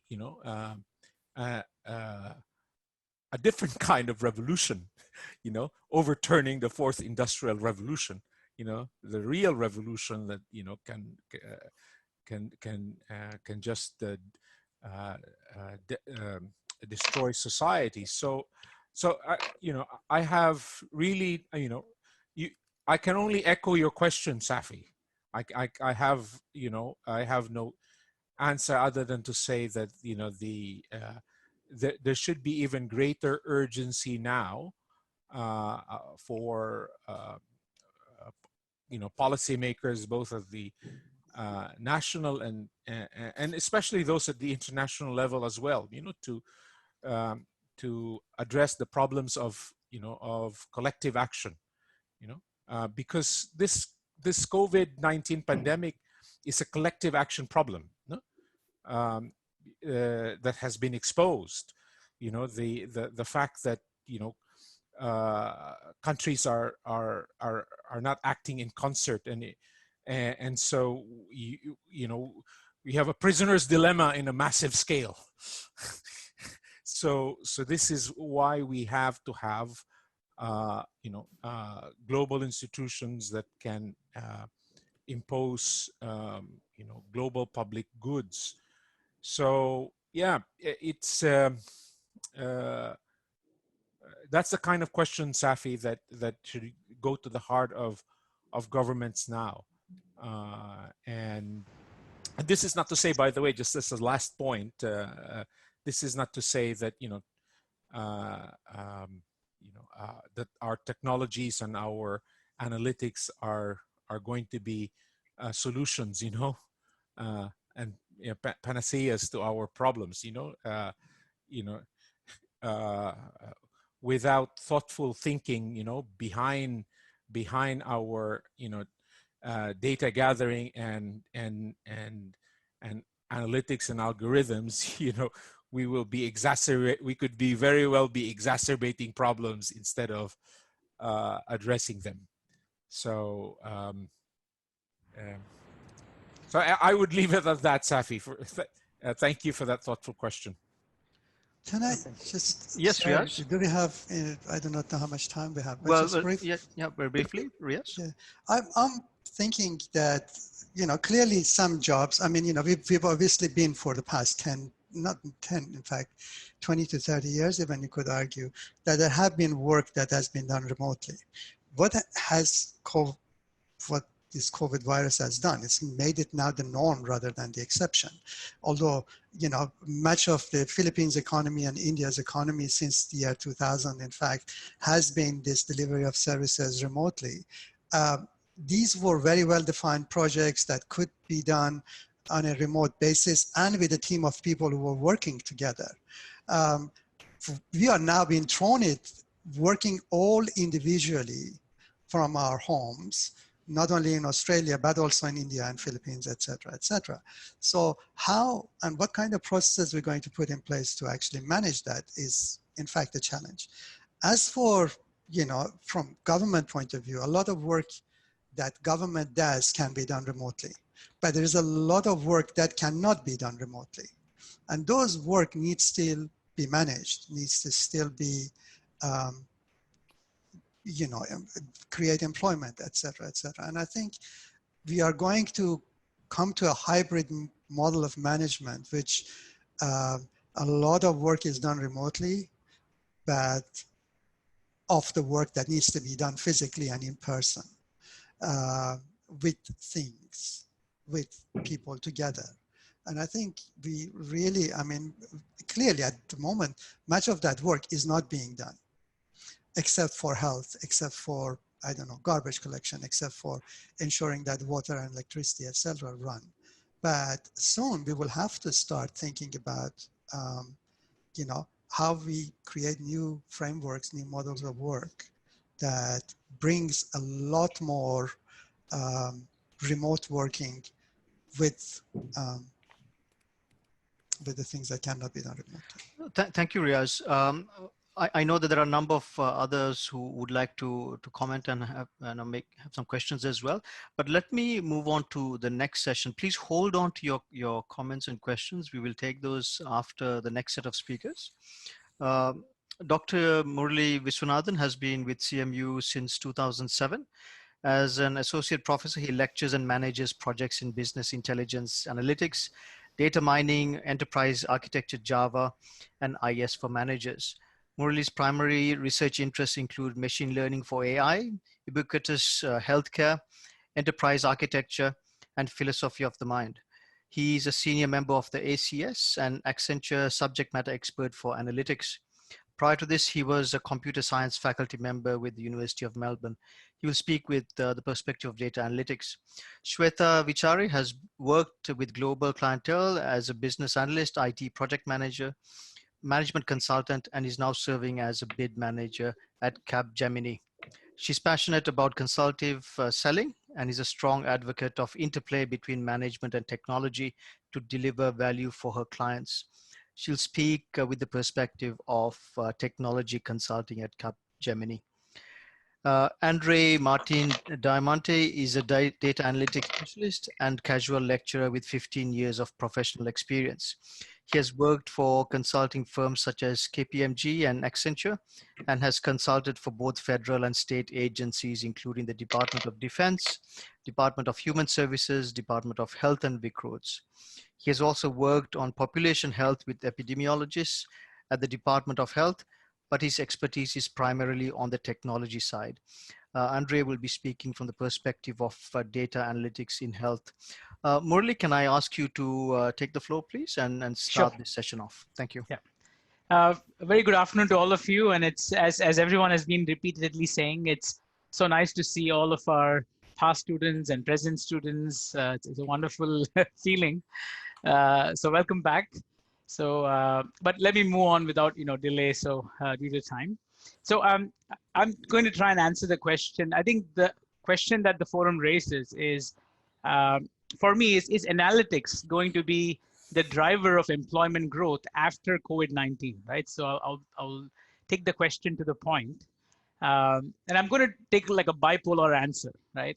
On the one side, how many kids are now looking at dashboards, right? So I only learned about dashboards when I've started my undergraduate studies, but now there's dashboards all over the news. There's dashboards. I mean, we all talk about dashboards as the outcome of your analytical solutions, right? So everyone knows about dashboards now. Everyone knows about drones being used. Everyone knows about face recognition, right? So what I'm seeing is that I'm seeing AI and analytics are becoming commodities that even kids, your kids probably after a few years will be experts in them than, the previous generation. So it's becoming a commodity. So that is for me a positive thing. I mean, whether COVID-19 happens or not, it's this commoditization of AI and machine learning technology and the awareness of it that's all over the world. That is what attracts you. I mean, a disease is not going to drive for me, my interest in AI and analytics. It's what I see and experience in the world in AI and analytics for me, right? So the question is, after COVID-19, are we suddenly going to see a lot of analytics jobs? If we are, that is possibly because there's more of analytics and AI out there now and being talked about, and people are seeing its benefits even more obviously than before. So there is that encouragement to see that the value of data and the value of analytics and the value of evidence-based decision making is being brought out by the media and brought out by everyone who's using a dashboard to talk about COVID-19, right? And sharing like millions of COVID-19 facts on WhatsApp and trying to, make data be as an important asset for us, right? I think that's on the positive side. Now, for me on the negative side, I mean, I'm thinking about it like this, right? I'm a company that has thought about investing in analytics and BI. I've decided I'm going to invest $500,000, and then COVID comes in, right? I've had to lay off like 50 people. I'm like, and then I'm not sure how long this is going to last. And then after 6 months, I reopen my business. The first thing on my mind is not a $500,000 BI investment and analytics and AI. It's going to be hiring people to do my core business, right? So I think it's very hard to say that COVID-19 is just going to improve or increase jobs in analytics. Maybe it will for certain kinds of organizations for which data is their source, right? Data is their source of income, and data is their source of business. But for organizations that are oriented maybe towards manufacturing and other, the kinds of organizations where their core business is about about delivering products, delivering certain specific services, maybe for them recovering their business might be a high priority. So not necessarily analytics jobs might be the high priority, right? So I take this to, as I said, this bipolar view that yes, it will be it will be a driver for analytics growth because people are now seeing the value of analysis and evidence-based decision making more and more, and they are being exposed to AI technologies, and they're seeing the importance of these AI technologies. And but on the other hand, for an organization that's suffering because of its having job losses, having had to make people redundant, analytics and AI investment are probably going to take a step back, right? So pros and cons. That's kind of my thing. Everyone here has talked about the industrial revolution, 3D printing, blockchain, AI. This everyone knows about now. I mean, it's it's on the news almost every other day. But I think from a realistic perspective, I think what will kind of drive AI and analytics growth is how soon we can get back to normalcy in terms of businesses, right? In terms of core services, core manufacturing, core day-to-day life things. So that's my key kind of take in trying to answer that. Yes, technology is analytics and AI have always been in demand. I mean, if you look at any job search engine and just look at the demand for data scientists, machine learning specialists, data engineers, it's always been on the upward trend. It has, and it will be on the upward trend irrespective of anything else coming in between, because people are seeing the value of data, and data is the new oil, right? We all agree on that. So I'll stop here. Thanks, Murali. Definitely food for thought. Shweta, I'm sure you probably have a lot of ideas coming out of that presentation, but your thoughts, please. Yes, thanks Tanura for my introduction, and it's so nice listening to you all after such a long time. I'm extremely glad to have been given this opportunity to put forward my views on technological drivers post COVID-19. I would like to focus on 4 primary areas, and I'm going to speak through my experiences, and then I'll put forward my thought. So first, what I'm seeing, the technological disruptions in the government of India. Then I think someone took out the point of, what are the other things that the management and the leadership is doing to engage their employees. So I would like to share my experiences at Capgemini. And what are the different aspects that now are being looked forward to before developing any kind of business models for the clients? And will selling, as I'll touch upon Murali's point, will selling technological innovation, these emerging technologies like blockchain and IoT, become a bit of a challenge post-COVID-19? So there are certain examples which I'd like to cite, which has been done in the government of India. So I would say that COVID, has given an extra dimension and an extra push to digital transformation in the government of India. They recently came up with a mobile app called Arogya Setu app, which gives complete information on government instructions.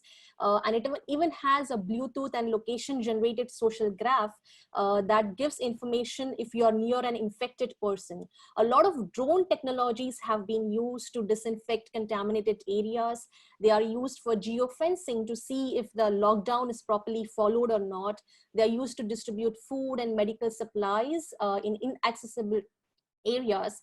Also, the drones with cameras, the data is being used to understand what should be the lockdown easing strategies. Like in India, the lockdown was till 14th, but now it has gone now till 30th April, and even after that, it is said that it's going to be the re-emergence is going to be a staggered re-emergence. So some locations will be under lockdown and some will be eased. So what strategies are to be taken? It's going to be understood from drone technologies.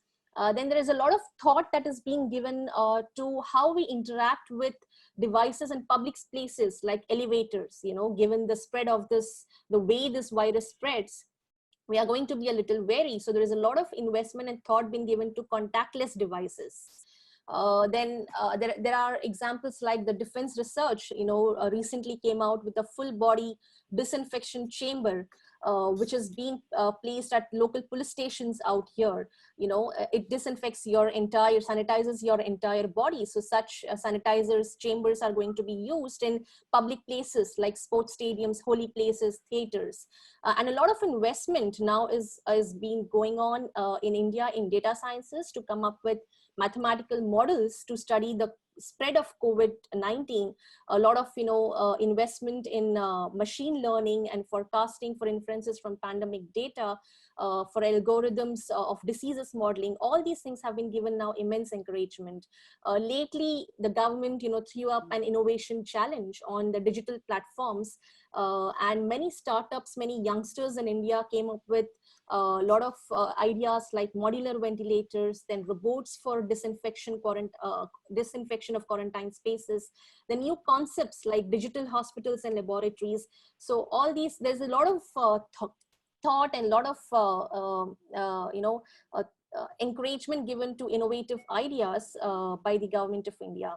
Then what I've seen in Capgemini, so Capgemini India was hit a bit later. The pandemic had already hit European countries like Spain, Italy, and France. So there was India, they knew that it's going to hit India. So I think 1 week before the lockdown was announced in India, the entire workforce was made to work remotely.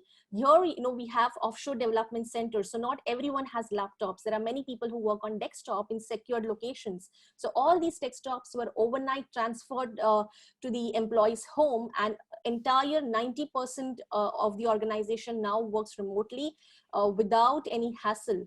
So all the presentations of our proposals, meetings, it's all done via video conferencing. Then there are certain management principles, like now the managers they have started taking evening team meetings once in a week to understand that how did your week go, were you productive? Capgemini collaborated with Coursera in the meantime and gave many free courses to the employees. There are certain informal competitions going on, like in India we have maids here. So it's not like, when you're abroad, you're doing everything on your own. So now we don't have maids coming at our home. So they have given informal competitions like, okay, come on, click pictures while you're doing your household work and send those pictures, and we'll give you the best prize to, whoever gives the best picture. So there are certain serious issues like, combating anxiety, meditation classes. All this has been held in Capgemini. So that's about new management strategies. Certain aspects which I'm seeing in my business proposals is that we develop business proposals even before this, but there are other aspects like, do you have remote working workforce planning? Do you have flexible contracts? What are your HR policies? What is your crisis management? What is your business continuity planning? What are your risk containment policies? All this, do you have financial resources to weather unexpected events? So all this has been, it's been given more importance now in business proposals, like anything, more than anything else. And as Murli said, which we are already observing in Capgemini, that proposals where we had proposed blockchain, IoT, emerging technologies, those have gone on hold, and the businesses are trying to stick to their basics. So I would say that spend on technology is delayed. It is not stopped, but it is definitely delayed and impacted.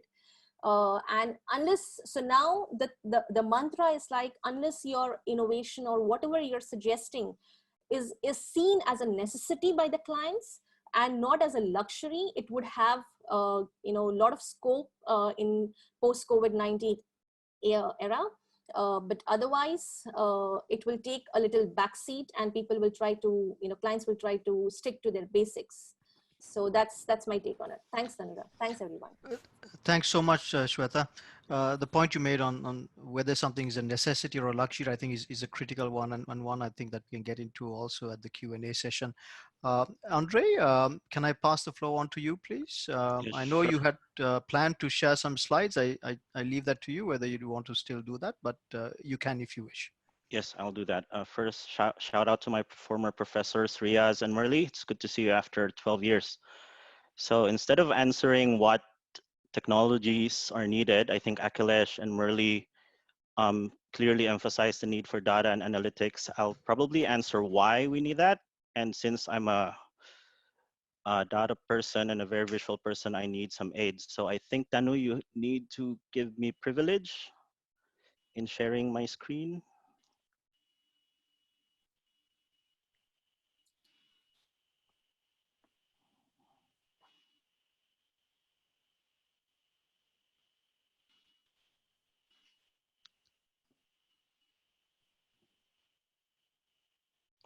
So Danu, are you able to give me privilege?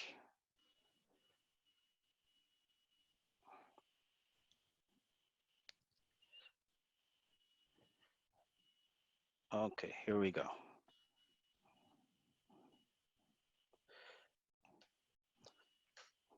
So as mentioned earlier, I'll talk about data analytics, especially in the perspective of public health. So my name is Andre, and when you say data and analytics, you can simply say it's doing two things. I produce insights from data and I find anomalies in data. And I also help companies achieve this by recommending and building systems and frameworks for them. And as mentioned by Danu, I've worked for 15 years. A big majority of it was in the government, both state and federal level. So for the next few minutes, I'll talk about three different things to emphasize the need for data and analytics. So first is how it's being used in the current and ongoing pandemic. Second would be a segue on the insights that we're getting from all the latest COVID data. And finally, how to translate these data and insights into something more prescriptive. So first, let's have a quick survey on how different organizations and governments around the world are using data analytics. So on the screen right now, you can see the state of Victoria in Australia is using Power BI, which is a tool from Microsoft.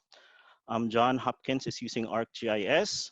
For everyone in Carnegie Mellon MSIT program, and even those outside MSIT, there's a course in GIS management taught by Kristen Kurland, and she's actually a partner of Esri, who writes the manual for ArcGIS. I was lucky to take this course in 2008, and it's a very excellent course. And also the government of Estonia is using Tableau, which is the gold standard today for visualization, and it's my personal preference as well. There's also a few tools that are less popular. So Business Insider is using Data Wrapper, which is an online tool built by a startup company in Berlin. And then there's Trendlyzer, which was developed by Gapminder Foundation. This is the organization founded by the world famous public health researcher Hans Rosling. And then finally, let's not discount Microsoft Excel, especially the latest versions. They have actually a lot of really cool chart options.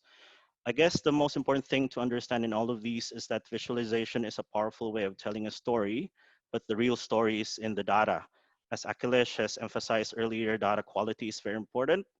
And behind the scenes of all these graphics are actually laborious work of data transformation and data cleansing so that we have optimum level of data integrity and data quality.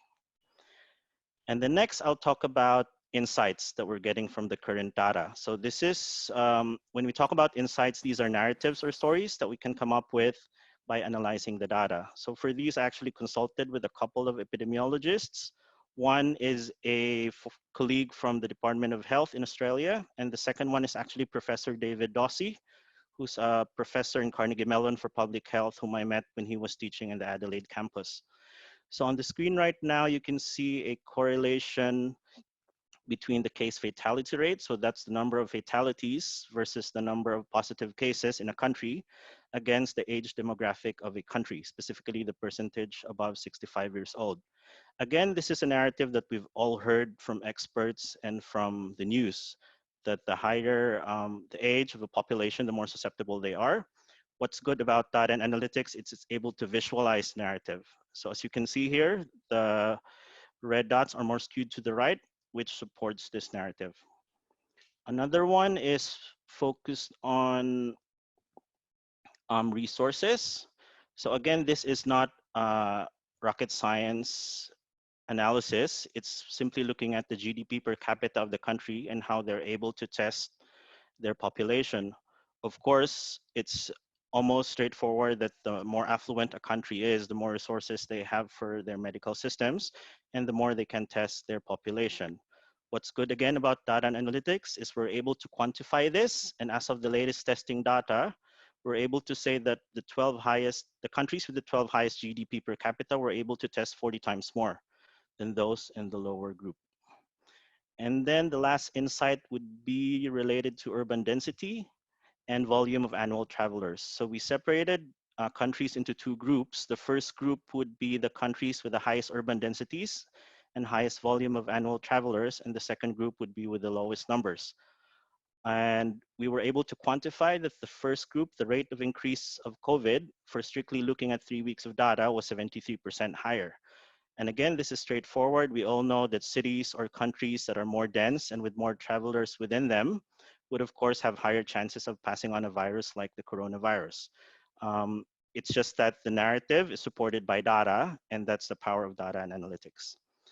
And then finally, for the last part of my discussion, I'll talk briefly about the output of data analytics and how it can be used for action. So as a background, I've consulted twice with the Australian Department of Health, and the last project I had with them was for the National Cancer Registry. So for that program, we actually dissected data and analyzed the data from a medical and epidemiological perspective. And we were able to find out which local governments were performing, how laboratories around Australia were complying to the guidelines, and how the population in general were participating. And then looking at the COVID data using the same epidemiological lenses, we're able to analyze, and in the screen that we're looking at right now are two tables. One is the lowest testing rates, and one is the highest positivity rates. So I'll focus on the two countries that are consistently present in both tables, which is Indonesia and the Philippines. So when a country has low testing rate and high positivity rate, it can actually mean one of two things. One, that the testing is extremely insufficient, or number two, that they're really good at testing, that they're able to target the people who are more likely to become positive. Considering Indonesia and the Philippines are in the lower group for GDP per capita, we're more inclined that they would be in the first hypothesis, but we should look at more data to support that. If you look at data of the deaths or fatalities among healthcare professionals, it's also very telling. Both Indonesia and Philippines are in the high volume. And in fact, when it comes to percentage of healthcare professional fatalities among all the total fatalities in each country, Philippines and Indonesia are actually in the top two, with Philippines having 1 out of 10 fatalities who's a doctor or a nurse or a paramedic. This means that for these countries in these lists, the medical industry is burdened, the resources are fatigued, the testing is too late, if happening at all, and the hospitals are not getting enough support. So what all these numbers can help us and give us information whether the narratives given by these countries are actually supported or not. And if you look at Indonesia, for example, in February, they announced that they have 0 cases. Fast forward to a month later, the administration actually admitted that they suppressed data on coronavirus. So that's the power of data. It drives accountability. When the data is not consistent with the narrative, something has got to give. And in this case, you can't suppress data when we're talking about number of dead bodies, especially doctors. And in the case of the Philippines as well, as of latest news, they've announced that they have one of the lowest infection rates in the world. Epidemiologically speaking, you can only declare low infection rates usually after the fact or after you have very high testing rates. But considering the Philippines is one of the lowest testing rates in the world, and with the highest fatality rate among healthcare professionals, the numbers and the narrative just don't add up. So this is also another classic case of the data not supporting the narrative. And to conclude, in the field of data and analytics and governance, data is very useful in doing one of 3 things. Number 1, it can support claims by organizations. Number 2, it can refute claims. And number 3, it can create new narratives that haven't been explored before. And one of my more important learning being a graduate of Carnegie Mellon was this approach to decision making, which is evidence-based and data-driven. And I can say that data analytics is one of the more important tools for this. I've seen this useful before the pandemic, during the pandemic, and I don't see why this won't be needed in the future. That's it for my talk, Danu. Thank you. Thanks so much, Andre. Very, very insightful. So let's go straight into questions and comments. Tim, would you like to, I know you had a comment from the previous session, so perhaps you may want to link it with what's been said this time as well.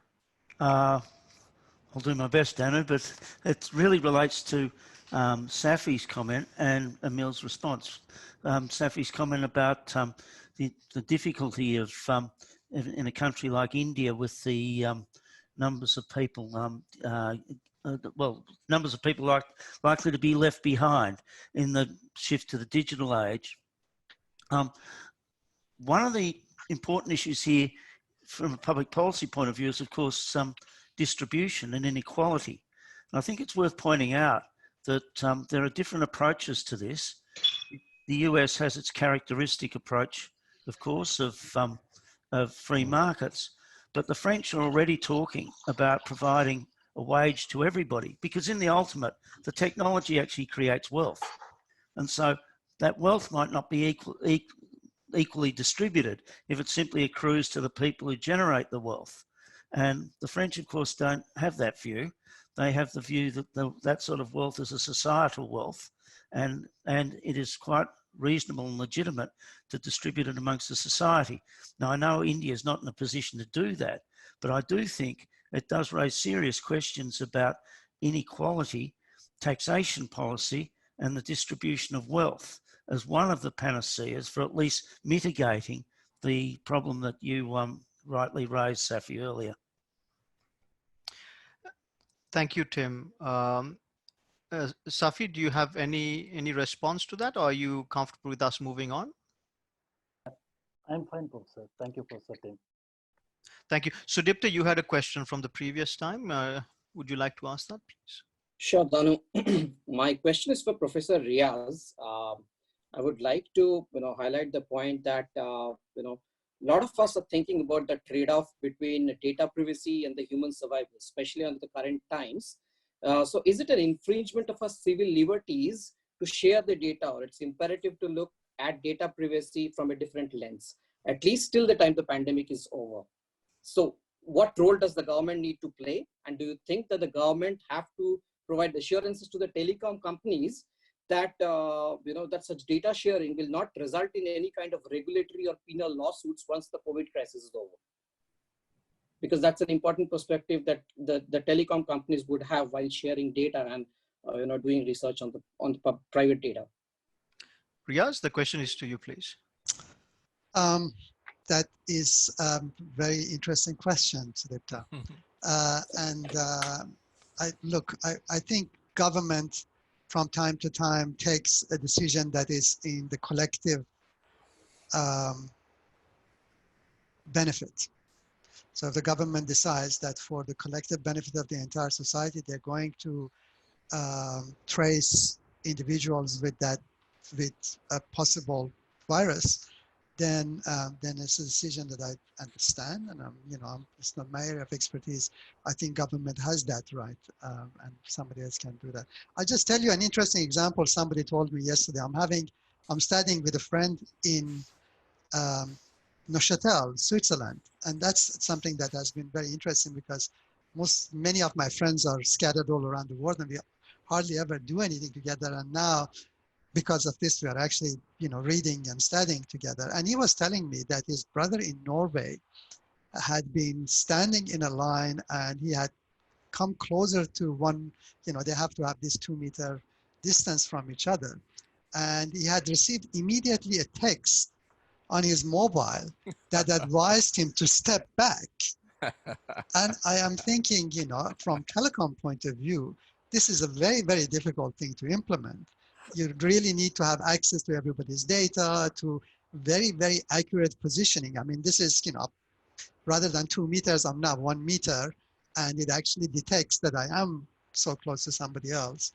So I do not fully believe it, but this friend said that he had received 2 texts. In fact, on 2 occasions, he had received a message. Now, clearly it raises your question as well, that, people are monitoring, and, whether it has been discussed in a forum and whether, people have agreed to doing that. Probably nobody's going to ask too many questions, even if people were doing this. Yeah.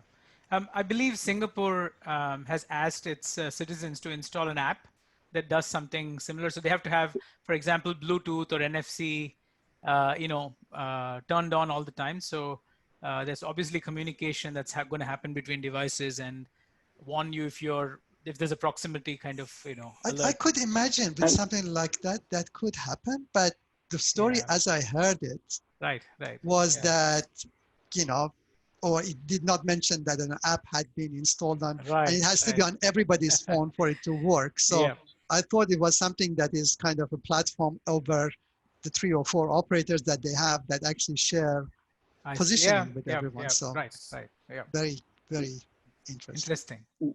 But I see Singapore is probably a classic example wherein the citizens are willingly or voluntarily declaring their obedience to the government laws. They're declaring that okay with sharing the data and all of that. But what about some of the other countries wherein people might be a little resistant or hesitant in terms of sharing the data?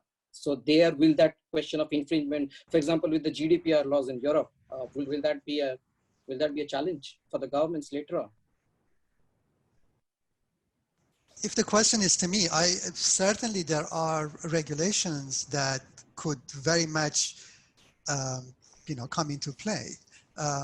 But again, I do not know, and that's a question for Emil and the team, perhaps. Under war conditions, do all of those regulations, etc., apply? Yeah, I mean, the question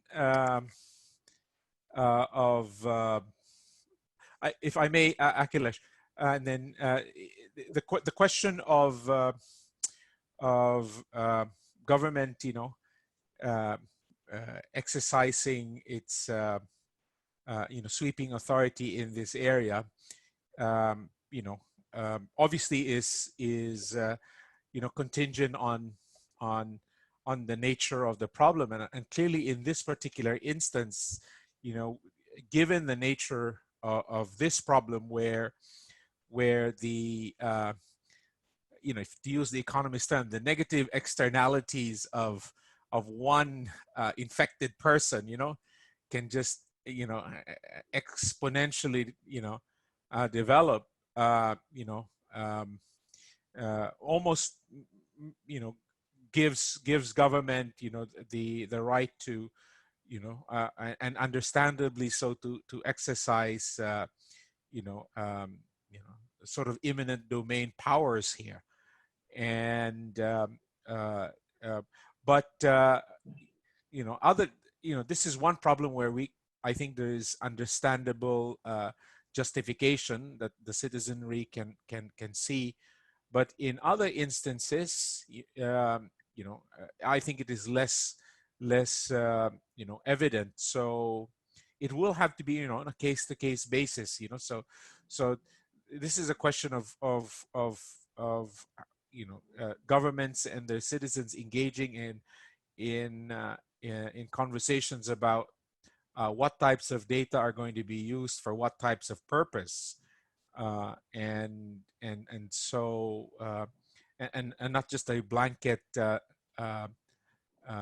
surrender of one's data.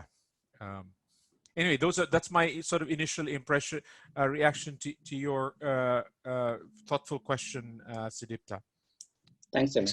Thanks, Akhilesh, did you have something to say?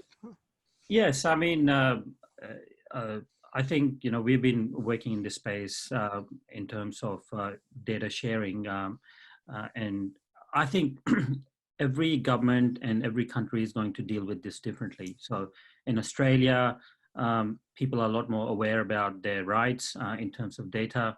I think you will see a change in the informed consent statements whenever people are signing up for services and things like that. It's already starting to happening. There are already legislations in place, especially with the South Australian government, where they can share data, not just with other government agencies, but with essential services, even without consent, as long as it's for certain reasons. This includes child protection, health and well-being of citizens, and et cetera, et cetera. So, governments are aware about this. However, implementing something like this in India, for example, would be extremely difficult because the awareness is general awareness is not there in terms of the data rights.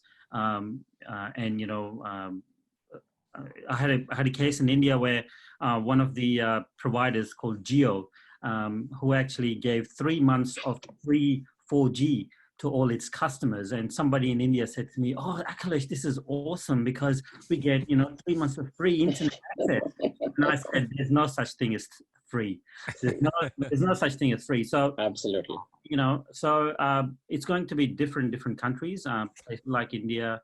I think where people are less aware about these issues, maybe it'll be easier because people are less worried about their data, whereas places like Europe, where people are aware about their rights, I think it'd be a little bit more challenging.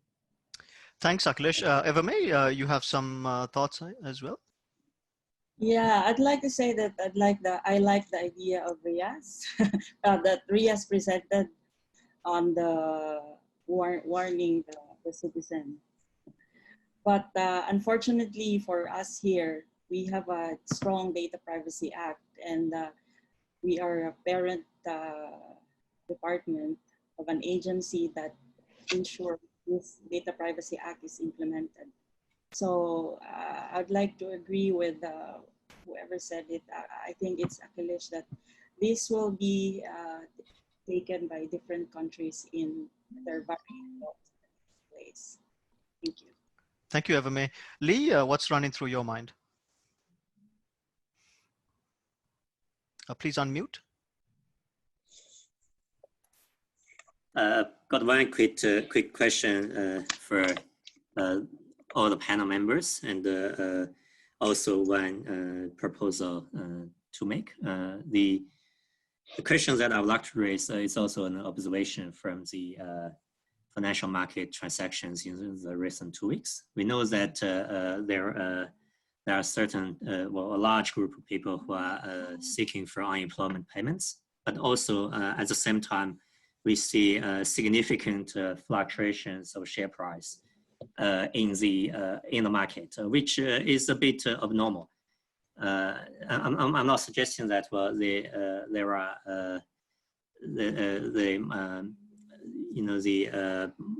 the macroeconomic levels, the risk factors which need to be considered, but also I suspect that there may be some other problems such as market manipulations, which may become a problem. I mean, the governments are so busy with dealing with the health issues, but there may be some more profound issues which also need to be addressed. That's just a personal observation for the purpose of the discussion to the panel members, in particular our data experts. And also I would like to propose that, well, we need to do something to jointly and if not severally to have a practical impact. My team is working on how to apply the artificial intelligence in the intellectual property law to try to identify potential solutions to enable collaboration for commercial technology transfer, in particular in the medical space. But I think that's just a specific example. I would like to hear about our fellow colleagues and mentors about what should we do and what can we do. Thank you, Lee. Eva May? Or was that your hand from the previous time? That was the previous time. Okay. Anyone would like to comment on Lee's points? Just a quick observation, a comment, Danu, with respect to the one of the points that Lee made, that that certainly the one of the remarkable and consequences of the current pandemic has been the collapse of sectors in in a number of markets. So there are actually some growing concerns now that the economic landscape is changing even as we speak, because the many companies that in a number of critical sectors are in different countries are now ripe for the picking, and so deep-pocketed sovereign funds and corporations are apparently coming in and swooping in, and so this is raising some interesting discussions and at the policy level in a number of governments now, and it remains to be seen whether they can act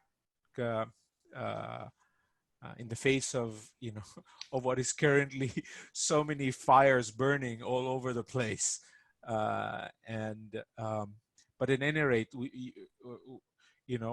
this situation clearly is. I don't think we can anticipate really what's happening, but we can see that there is smoke in this area, so there is some fire going on there, and so to speak. So yeah, so I think your point of view, Lee, on is quite important in that regard. Thank you, Emil. Can I get one last question, if at all, and then I'm conscious of the time, so I'll probably bring the discussion to a close thereafter. Do we have a last question?